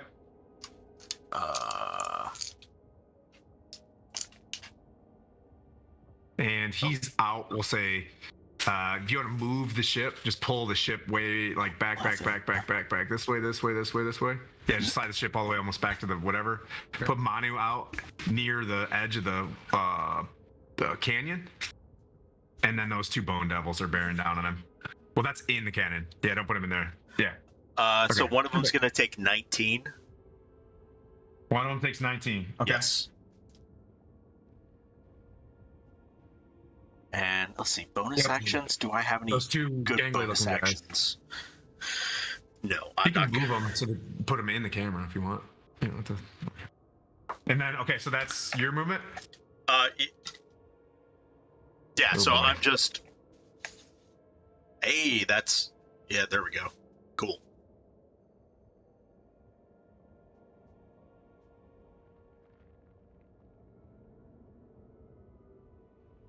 You see it? Oh, perfect. Yep. Okay. Nice. All right. We zoom in. Oh no, that's good. All right, cool. All right, so so 19, and they use their turn to close the distance on you. So they use they dash. You don't want to dash? They're gonna dash to you. Yep. So they make it to me? They make it to you. Perfect. Then so they make it to you in. Well, they're not there yet. If they're dashing. If they're dashing. So give me 1 second. Sure. Yep. So, Kygon, you see the cage rolling and it comes to a stop. You're not aware of what's going on with them because you haven't necessarily heard an explosion or anything like that. There's so many telepathic messages going on that you're not completely aware yet until somebody comes and gets you. So I didn't hear when Manu yelled. Did he yell? Yeah. Make a perception check. Okay. Oof. That's 13. Okay. 13? No, you did not. All right. Then I'll keep on. This is a level 8 campaign? I think you're supposed to be low. Yes, you heard him. I keep forgetting that this is a lower level and you guys are supposed to be OP. So. Okay. So when I turn around, how far am I from where they are? 60 feet. 60 feet. All right. I Yeah, they can. Yep. So you guys are like farther that way down the canyon. Yep. There you go. 60. Okay. Yeah, it would be like the I'm- edge of the. That's map. actually that's a perfect shot. That's a perfect Yeah. shot. So I'm gonna run my full 40 feet towards Nice. them, Nice. and then I'm going to send my echo an additional 15 feet, and then Okay. have him move the other 5 feet, so that the echo is right up next to those two dudes. Okay. And then I'm gonna bash one. This is the one that's already been hit. We'll say the Alright. red one has had he keyed in on, or unless you wanted to hit the one in armor. Oh, I change thought things. I thought they were both the same. So do they have?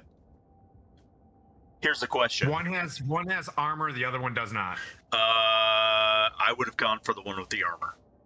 Okay. Is All right. All right. You did your 19 damage. We'll deal with that was not its AC, but since I messed up, we'll press. All right. Well- Kygon, go ahead and make your hits. I remember what they were. Okay. They, so 19 was the what's the- lowest. 19 was the lowest. That doesn't hit. 20.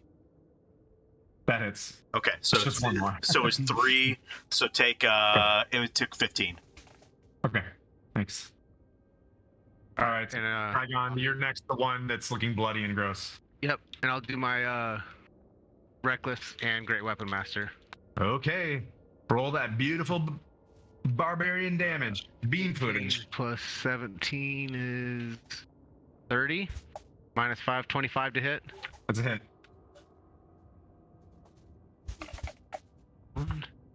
Swing away. That's Swing away. 21 points of bludgeoning damage. Swing Okay. away, Kygon. Swing And away. then... Oh, natural 20. Oh no. Sweet. Okay. Okay, let's do the regular. It's now, how does a natural 20 work if you're doing great weapons master? You just don't subtract the 5. I mean, it hits no matter. Never mind. That was a stupid question. I'll stop talking now. So that's, 22, 32 plus 12 is 44. Plus another 12 is 6. 56 points of bludgeoning damage. Yeah, Okay. Within that 20, you with a great weapon master, you just don't hit. So, Manu, you're blasting them as they're moving forward. Is this plate mail one with this huge pole arm comes at you, and the other one's got this claws. It reaches. They get up to you. Well, just as it becomes Miran's turn, and the echo shows up right next to you, and you get that like bolstered feeling as like just like slams into this thing, and it just like hisses and snarls as it's just, you can see its like chest cave in a little bit, and it begins to like start clawing at you. Miran, unless that, are you done? That didn't kill it? No. All That's right, just swing one. Oh, no. Yeah, that was my first swing, wasn't it? Yep. Oh, sweet. All right, I'll hit him again. Yeah, use that action surge for me. See, 19 plus 17 is 33, minus 5, 28 to hit. That's a hit. That's 11 plus 12. Oh wait, 33 minus. Yeah, I did that already. Yeah, so 43 points of damage. 43? No, 33. Sorry. 43. Okay. Okay, it's still alive. All right. Hang on. I don't like that it lived through my first attack. Give me just a second. Yeah, now you know how I feel, Kygon. Yeah. Now I want to use action surge. No, I'm gonna save that. But I have another thing. Let me find it.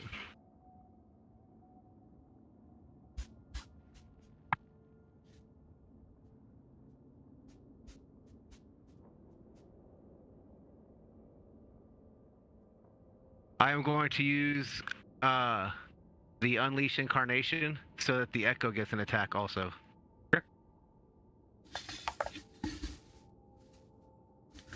Uh-oh. 6 plus 17, 33, or 23 minus 5, 18 to hit. It's a miss. All right. Also, Kygon, I know I'm trying to be nice here. When you use Great Weapon Master, because you got that feat, have you read the first ability it gives you?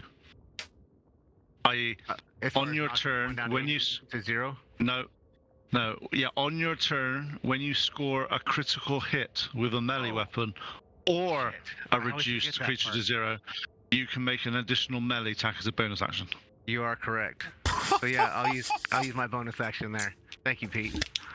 You're welcome. Yeah, thanks a lot, Pete. That's a 22 to hit. Hit. And that's 10 plus 12 is 22 plus 10, 32 points of bludgeoning damage. Okay. And that's all I got. I've run out of steam.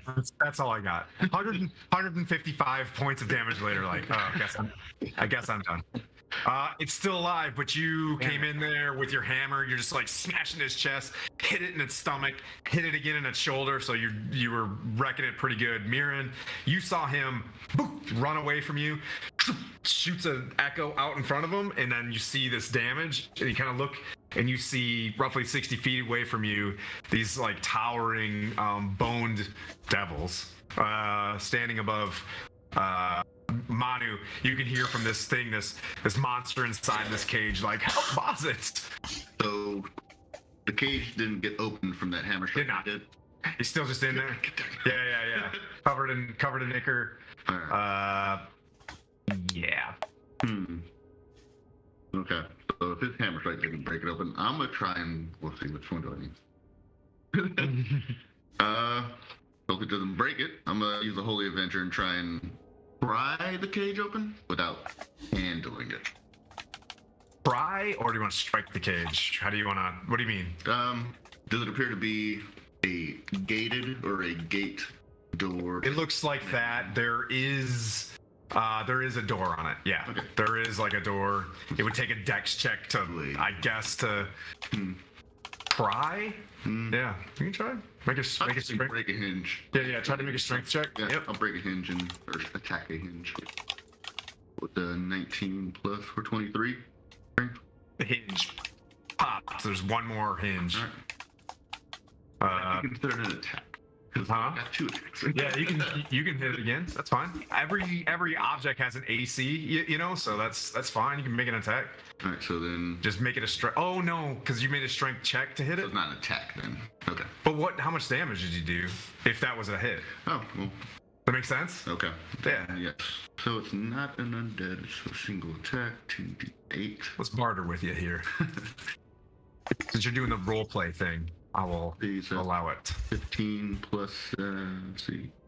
Yeah, one hinge out. Yeah, so with just doing damage on this thing, you cracked it open enough for this thing to like get out. It stands head and shoulders taller than you. Its eyes are like, you know, blackened, almost like, and it's got like an inner eyelid thing that, you know, one of those snake-like eyelids that cross, and it's just like, how does it help you? And it doesn't have to pay any attention to what's going on out there. He just starts messing with sand. He's like, I will make you your servant. Just this so weird. You're just like, well, that was his deal. You know what I mean? Like, he wanted to make a deal with you, and something is like, oh, probably another devil. Well, he's out. He's free. Yep. I'm gonna go help my people, so I'll move 30 feet. Okay. Like half. You can give him half the distance. All right, so it's Bone Devil time. The Bone Devil in armor. Manu is gonna strike you.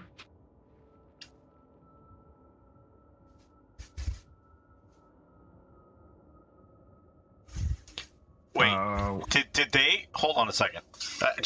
You get to do whatever that reaction thing is. Now they're up to you. So whatever happens. That's what I was gonna say, because I was shooting him from 60 feet away, and did they have a higher initiative than I did at 23? No, they had a lower initiative. So they were running towards you, and you had the time to start shooting them. They didn't have a range weapon, so Yeah. So they would use their round to get to me. Is that what do you correct? want to do? Just tell me what you want to do. No. What do you want to do? I'm just trying to make sure that. What do you want to do? So you used your Eldritch Blast. That was Yeah, your turn. I used my Eldritch turn Blast for movement. They used their turn for movement. Like, maybe I'll talk him into a trap. Wait, what are they doing? No. right now? I'm not trying to do anything. I'm just trying to make sure that we're going in the right order. Because if they used dash to get to me, that would have, and they were lower in initiative than all of us. Yeah. They're dashed. They can't hit you. So Shit. Good. yeah. So now it's back to your turn. Yes. Then- It's not going double time. Oof, good call. But So they can see you with Devil Sight. They know you're there.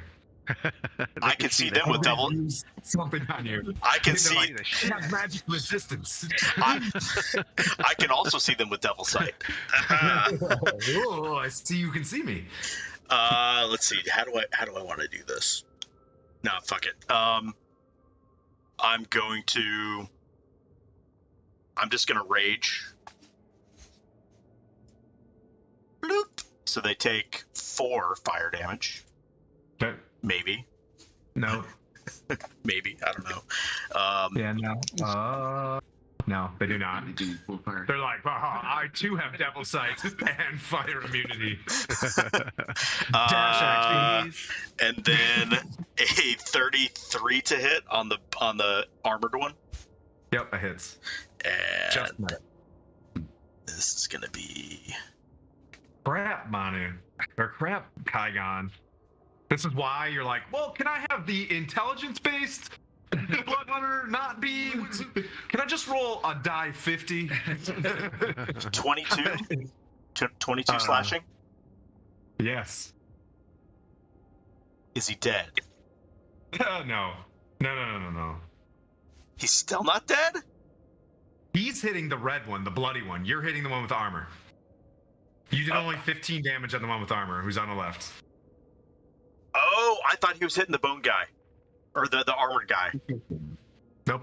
Oh, in that case, okay. I thought it was the exact opposite way around. What do you want to do? I'm gonna take an opportunity attack. Okay.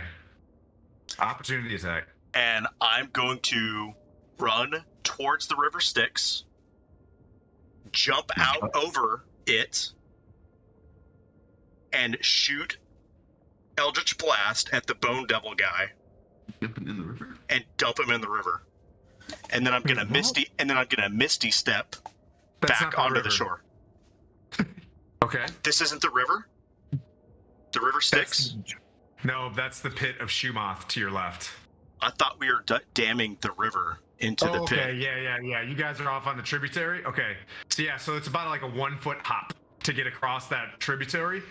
You want to dump him in the Styx? Yeah, so I'm trying to jump in like over the river, pull him in, shoot him with Eldritch Blast, pull him into the river, and then I'm gonna Misty Step as a bonus action back onto land. Okay. Does that make sense? No. Yeah. I don't think the river stick affects a devil, but yeah. Okay.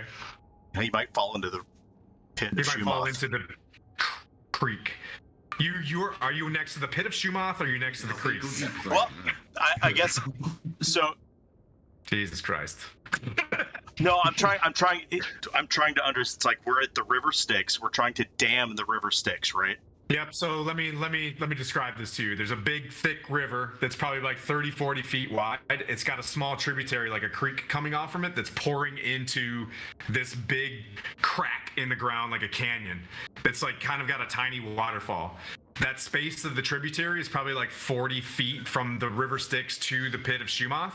So there's like a creek that goes like 40 feet. Okay, so we're not actually damming the river Styx. We're damming a tributary.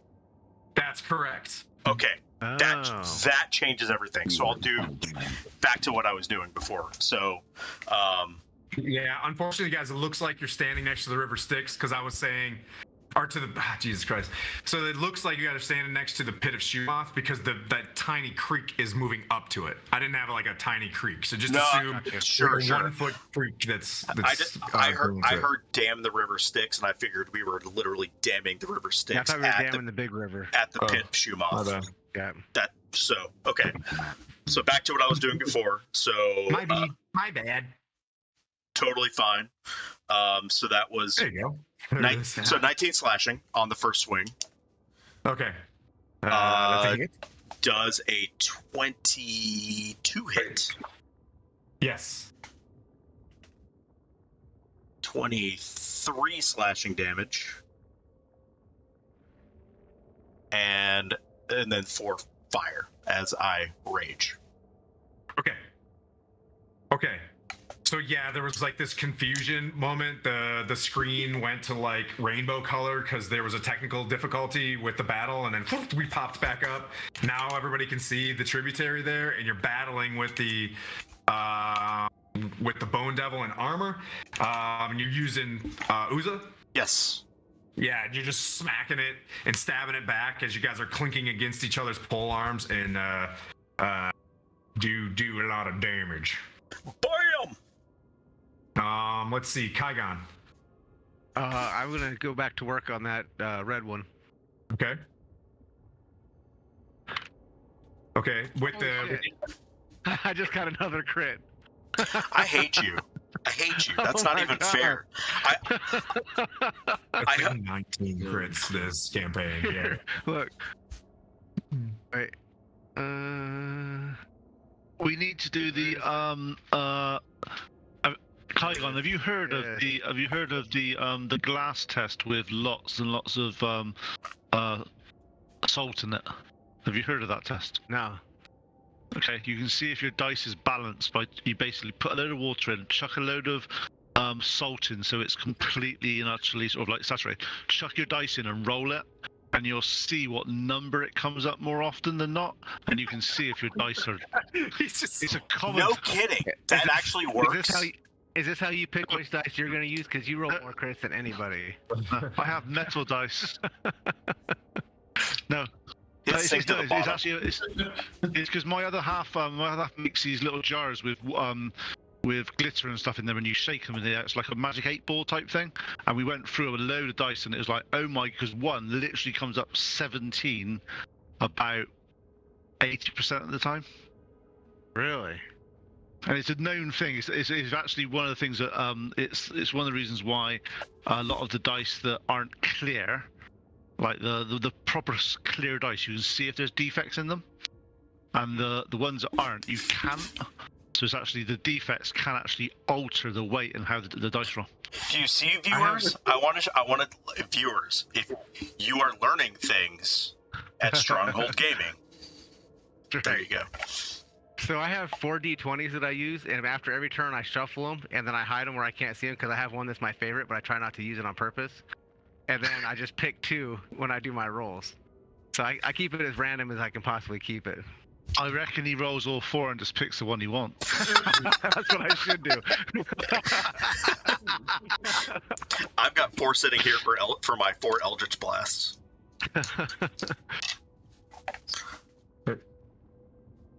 Okie dokie. All right, so we got 9 plus 12 is 21. Plus 12. Plus 12. Plus 12. 33. Okay, so he was hurting pretty bad anyway. So yeah. Plus 10. So it would have been 55 points. Yep. So double death. So as your echo gets there and he's just smashing, you just come up, like you can tell it's really easy to hit him now that you've got him figured out, and you just split him from like his head. Like you basically just push his head down like one of those old toys. Like the head goes in and out like a transformer, and you just like you push him in, and you're able to like clean straight through, and the bones kind of fall apart as its evil energy was holding it that way, and that Bone Devil has fallen. And I'm still within 5 feet of the other one as well, right? Yes, sir. All right, so we can hit the other one. Yep. Oof.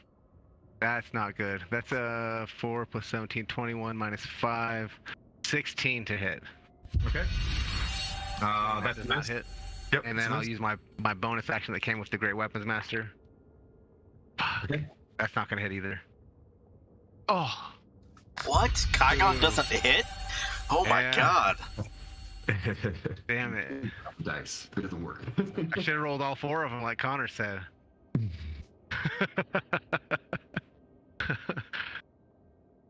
who would know? That's right. You might look Oh, sorry. Thanks for making my tributary. Appreciate it. How many dice do you think Tim rolls? He's behind the screen. He can roll as many as he Right. wants. A couple times. We all know how lawful good Tim is. If anything, he's rolling less than he's supposed to. Well, no, because then that's the wrong. He's rolling the exact number. Precise amount. So Kygon, as you make that great hit, and maybe your confidence gets a little high, you miss a couple times, you think about it, you instantly weren't paying attention, and there's a giant shadow over top of you as this huge horn devil just comes down.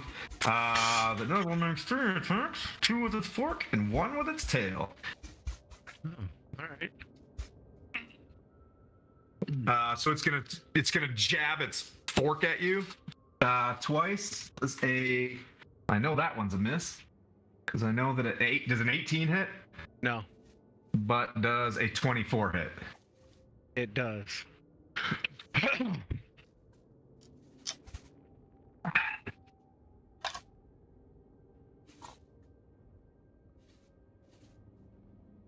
It's okay. So you take 12 piercing damage as you're looking forward and you feel this fork stab you straight in the shoulder, and then you dodge the next one. I'll use Divine Allegiance and I'll take that damage Okay. since I'm right there next to him. Oh, okay. So So as the fork damage goes into you, your skin goes golden radiant, and it heals right back up as the fork comes back out, and you feel on your shoulder just this gash go down, and then the tail does 22 hit. It does. Then you feel in your back a tail strike you for 10 piercing damage. Okay. And then Do it then. make a Constitution saving throw. Okay. I do not. That's a 31. Okay. plus 5. You passed. Yeah, +5. Yeah, so as this thing hits you, 5, so 36. yeah, you do not receive an infernal wound whatsoever on that one, but it's just flapping right there, and it is your turn, Miran. Within 5 feet, or is it higher? I mean, yeah, it's within melee range because it's striking you. Yeah, so it's just floating, it's flying above you. Okay. Yeah. Well, the green guy behind us would be like, They have a 5-foot floating stand, yeah. he looks huge, just well, it could be 30-foot wingspan, just. Now, is this the supposed servant that alien dude just made? No. Just come out of nowhere. No. He's over there working on it. He was working with some sand and some ichor and stuff like that, and then he ran off. All right, yeah. All right. I'll go back to the green guy. You're welcome. Don't be bad. And then as this huge guy shows up. This looks like the creature that left the pit fiend, Kygon. Okay, gotcha. That's the yellow one that I saw earlier. Yes. I'll take both swings with the Holy Avenger, unleashing all the holy might I have. Well, not all of it. Some of it right now. So, that's a little. 9, 20, let's see. 9 plus 12, 21 to hit. That hits. And then the second attack, 21 to hit. Okay. So, I would presume he's a fiend from the horns he has on his head. Indeed, very much, with a capital F. 48 plus 40, 10. So, Oh shit. 8 Oh my god. plus Paladins. 20 That's why this party's only 3 people. plus. See, that's 15 plus. That's 35 plus 8. Where's that other one at? That's it. 8 plus. So 46 damage. Okay. He does as much on a normal attack as I did on my crit.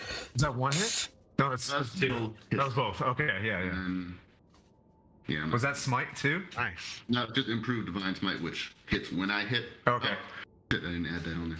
All right. So that's 2d8. So plus 7 more. Okay, plus 7 more. 53 points and just all sorts of bell slots. Yep.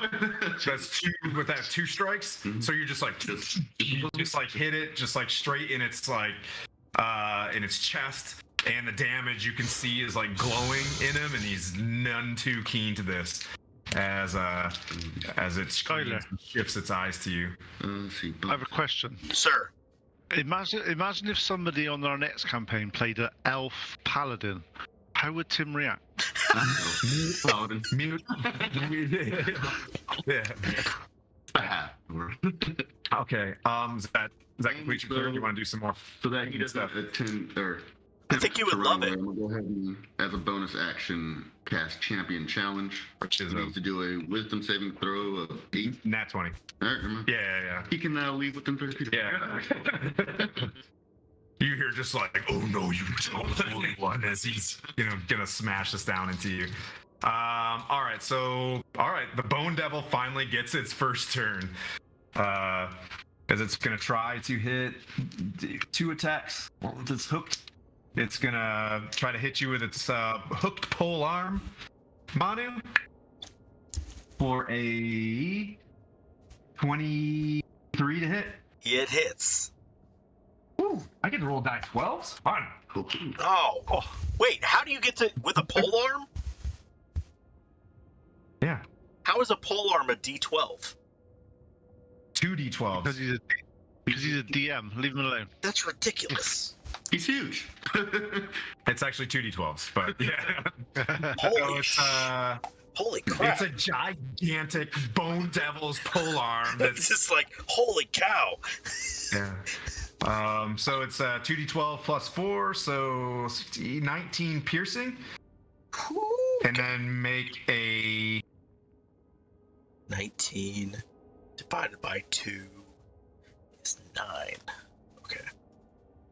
You are grappled by this hooked pole arm. Wait. Interesting. Do I have to make a saving throw? If the target is huge or smaller, it is grappled. Escape DC 14. Escape is at the end of your turn. Until this grapple ends, the devil can't use its pole arm or another target. So it's going to keep you grappled, and it's going to attempt to sting you. Perfect. I love being grappled because I can still do damage to it while grappled. Nah. Okay, and I don't think this hits this 17 hit. No. Okay, it flails its stinger past you, and it is now your turn. I'm grappled, correct? See. Well, we're just going to continue to wail on it with the pole arm from the grappled position. Does a 36 hit? Yes, sir. And does a 37 hit? Yes, sir. So 12 plus 24, 36, 42. Okay. Total slashing? Okay. How's he doing? He's looks rough, but he's about a 2/3. Gotcha. Then he's going to take the face, which is going to be plus 9 is 28 to hit. Okay, that hits. So this is the bonus action turtle snapper, so he's going to take 11 piercing from my face. All right, so you smash him with Uza really, really good, then headbutt him, and he's just like snarling. You can see its teeth underneath this full plate helm as its polearm has you grappled. Okay. I love being grappled, actually, because I can still attack. Kygon, you're up. This floating beast above you. All right. I'm gonna keep going with my echo first. Oh, Yeah, okay. that guy's looking pretty beat up, right? Yes, sir. All right. That's, I think it's the Echo that rolls the 20s, though. I think Kygon himself. I think that's what the. Oh, the Echo did? Oh, okay. Oh, no. I'm saying Kygon just rolls shit. This time, Echo rolled a 19 plus 17, 30. Yep, it's and minus the 5. Yeah, you get into the 30s, you can just stop. Yeah. You get above 25s, you can probably just stop. 1, 9. So that is 21 plus 10, 31 points of bludgeoning. Okay, so Manu's sitting there just like doing all this damage and, you know, not to create like team animosity or whatever, whack, the hammer comes flying in. It falls. No, I have relegated myself to knowing that Kygon is going to come in and just go, swing away, buddy. Pow. The armor crumbles and you see it do the Indiana Jones fall into the pit of alligators and like gets eaten alive, you know, but there's no alligators. And then above you, this big horn devil. So as my bonus action, I'm going to swap places with my Echo. Okay. Oh, And then okay. My Echo is going to whack that flying dude. Okay. And that is a 19, or no, That's up. Yeah. 29 minus 5 is 24 to hit. That's hit. That's 11 plus 12 is 23 plus 10, 33 points of bludgeoning. How much did you say? I'm sorry. 33? 33. Okay. Okay. Yep. So you guys swap, and then hits with the lightning, and hits it in its like quad, and you hear it like oh, it's getting ready to stab back at Mirren.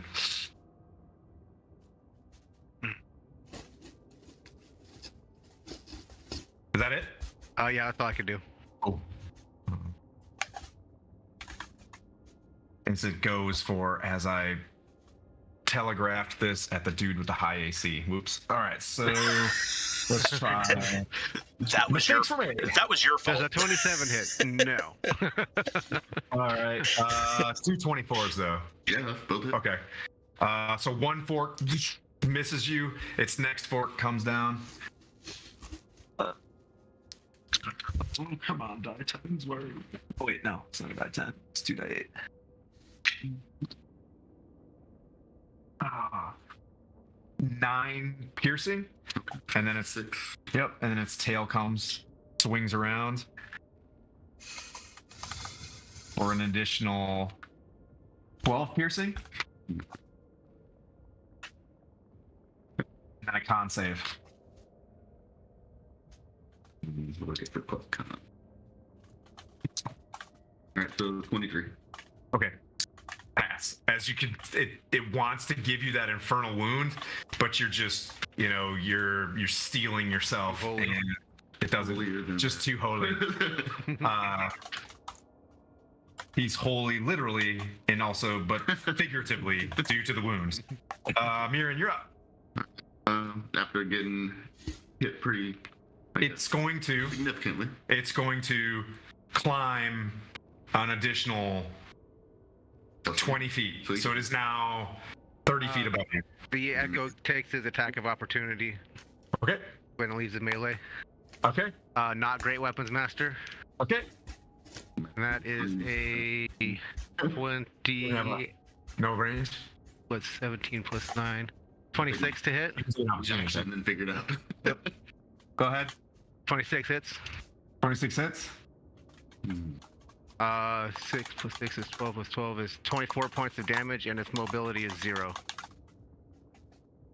Oh, it does not climb, as it just like just plants the hammer in him for this extra last second, and that's what makes his mobility 0, because it's just for the round. The sentinel feet. So just for that turn or permanently? Yeah, just for that turn.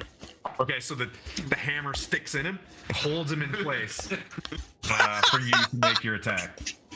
All right, so he didn't move.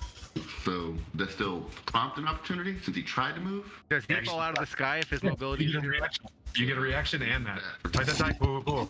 Tim failed world. I'm the worst DM in the world. There's a No, 22 he to doesn't. hit. He doesn't fall out of the sky. He just cannot move. Yeah. For I where? thought if He a was flyer's trying to mobility make was a reduced to movement, 0, they fall. which inspired both of your opportunity attacks. So that's fine. All right, so 22 to hit. Yep. All right, so then 2d8, 2d10. Kygon, what you are right. What you generally find though with the attacks opportunities is just as he's taken off, you hit him, so he doesn't fly. So he's not actually flying at that point that he takes the damage. If he was actually in air when you did that, you are right, but he Well, wouldn't have he's actually over got our off the heads. ground. He's flying above us. What's up? I'll wait for the finish conversation. Oh, He's kind of Oh. swings, he's flapping, and he's trying to keep flapping. He's working through Oh, it. He's okay. above you. Don't get stuck. Yeah. 23 damage on that. For And you can have your turn. Yeah, I'm just learning, so I'm trying to make sure that I'm clarifying stuff as Yeah. we go. Sometimes you get to use theatrics. 23 to hit, and nat 20. Oh, nice. I gotta do math. So the lieutenant was trying to escape back to his pit fiend to report on you guys, and here it comes. So How do you want to do it? Yeah. how many smites does he take? Yeah. All the smites. Yeah. Spoken. If you want to roll all the juicy damage, go ahead. But if it's you're gonna do 40 damage, I presume. That, yes. Yeah, all right. That's the base. Yeah, that's the base. Yeah, Yeah, you can do it real good if you want. Jabbed quite significantly from him, and then him trying to escape. I have to reel back with Holy Avenger, take a good leap, and Yeah. come Oh, back. you can do a sick superhero leap. Yep. So just slow motion, rip him down, and you see a legit a leader of devils, in Zariel's. Like there's a big there's symbology on its armor and stuff as it falls. And then you hear it telepathically do you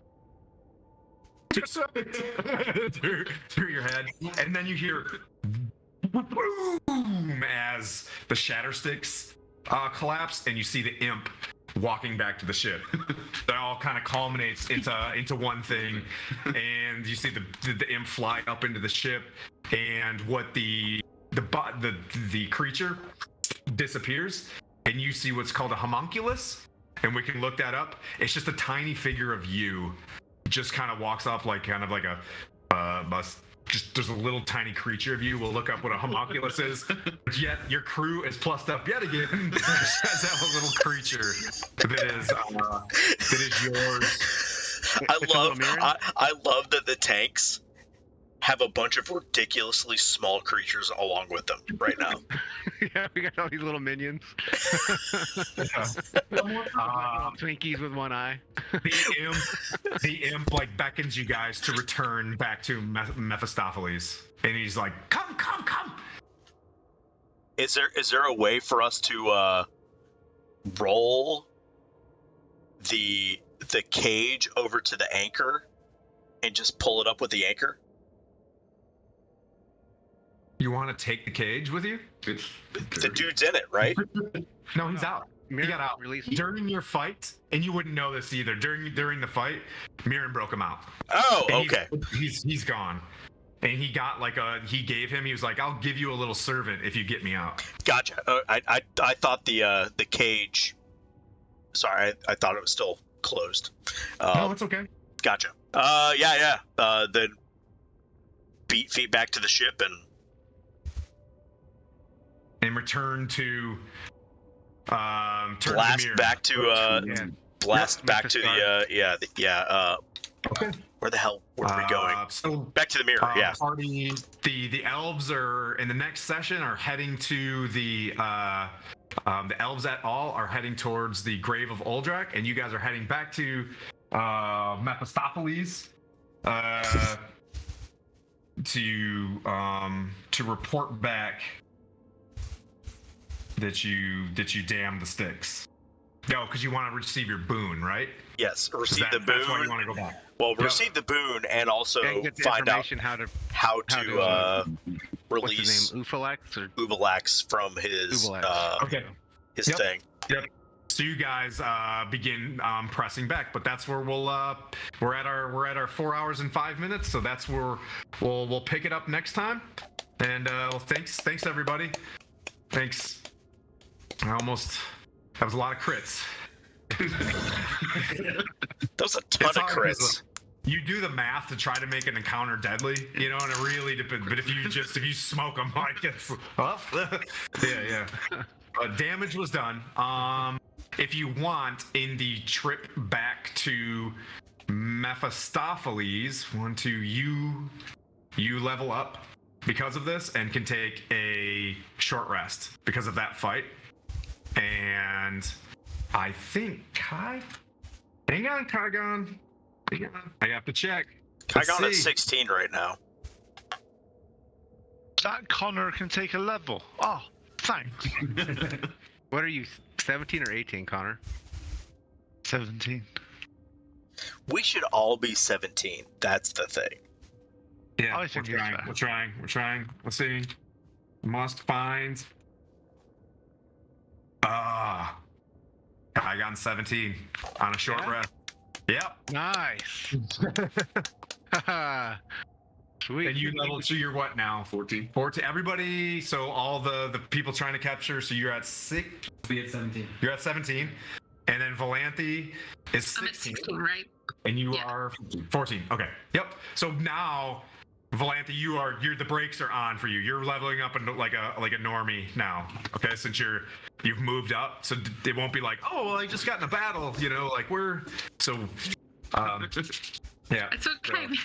I'll take what I can get. Like, I don't think I've had a 16 character before, so this is awesome. But look, Valanthe is not a normie, though. Be nice. He's exceptional. You take that back. Yeah. Sorry. Words. Come on. But thanks for everybody. Just because she's an elf. Oh, stop making me an elfist. Hey, sir, we are not making you an elfist. You are an elfist. Yeah. No. Reflect.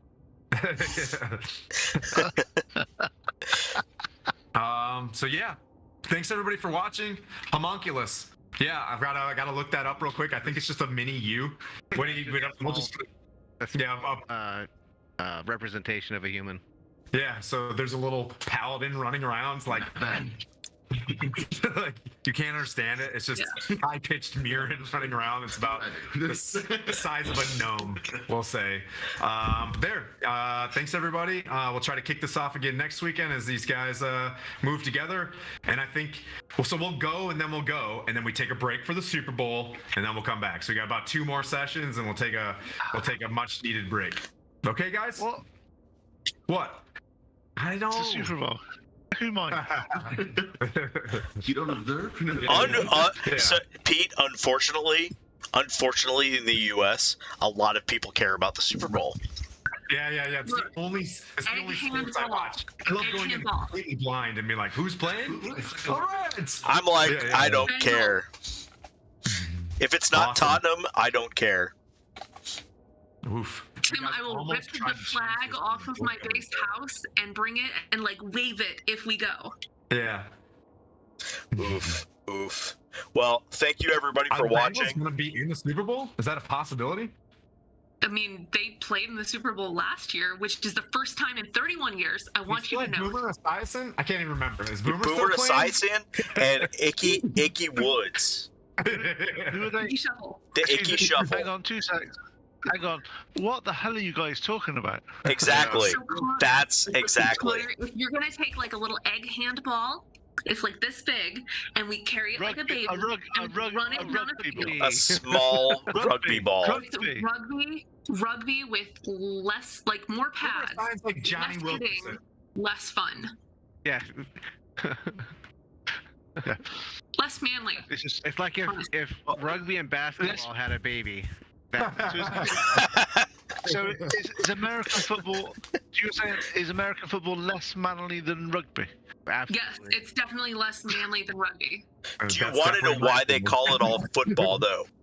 Because you're running on your feet, not because you kick the ball with your foot. Excuse me. With that question, Is it basketball football? Tyler, yeah. How's that different between any sport that has a ball in it? Golf. It's not. Golf. It's you not. You don't use your feet at all. have to roll die 12s today. You guys were talking about football. I was like, I got to roll die 12s. It's one of my favorite dice. I'm still trying to figure out how you rolled die 12s with a halberd. It's a pole arm. A and pole it's a really arm. Big pole arm. That's Like, fair. When you said really big pole arm, I'm like, okay, that's fair. That's fair. I mean, Now I think that Tim is it's just the doing this so manual. that he can stretch and we can see the muscles. When you said really big pole arm, I'm like, okay. I'm like, that's fair. Like, but ooze is a pole arm, basically a halberd, which is a pole Yeah, arm. not a really 12 big feet tall. one. It has a 12-foot tall person's pole arm. No. Like- When you said a really big pole, I'm like, okay, that's fair. Okay, that's fair. Like you never see a D12. That's why I was like, there's only like one weapon in the game that uses a D12, and a barbarian's Great typically axe. the only one. Yeah, a great axe, and the barbarian's the only one that ever uses it. So it's like a pole arm with a D12. What? That doesn't make Yeah. any sense. But yeah. Anyways. That was fun. That was fun combat. Absolutely. Thank you, everybody, for showing up. RP. And let's get us to 200 or 300 followers. I would love to get to 300 followers by the end of the month. So send this out to all your friends. Get us on Instagram. Get us on Facebook. StrongholdGaming.net is where you're going to find us there. And yeah. Pete? Huzzah! I was going to say, did you want us to Tim, do you lose? wanna add Did you one want us to more? lose? Did you want us to lose 60 followers then? You said go down to 200. No, I said 300. Oh, our TikTok? Yeah. Yeah, we got a TikTok now. I'm gonna Oh. check that now. Yeah. I did We're not TikTok. know that. I did not We're know super that. fancy. We're so hip now. Okay. Yeah. So We have two I started TikToks up now. a TikTok. We now have a TikTok for Stronghold. You can now see Tim's videos from Instagram and Facebook. So if you follow us on Instagram or Facebook, it is secondary content. However, all the videos that he puts up on TikTok and Instagram, or sorry, Facebook and Instagram, they're going to show up on TikTok. Y'all probably don't need to see this face up on TikTok, so there won't be a lot of me. But if we are hurting for video one day, like I might step in. We'll see how it goes. Well, I saw Kygon's dwarven outfit, or his barbarian outfit, so we're gonna need. Orc outfit. Yeah, that was so tight. That was awesome. Yeah. So, just so you guys know, I have tripled the amount of social media that I'm involved in since I started playing with you guys. Like, I didn't even know what a Twitch was. Twitching and freaking whatever that other one was called. That's awesome. That's awesome. Yeah. Twitter. Do you know, if only MySpace was still a thing. Right? God. Oh, I we'd would be have gods. I would have a theme song walkout for all of us. Yeah. We would be. This is how Alright, old. that's This is it. how No, like- old we are. And with that, we're gonna be out of here. Okay, bye. Deuces!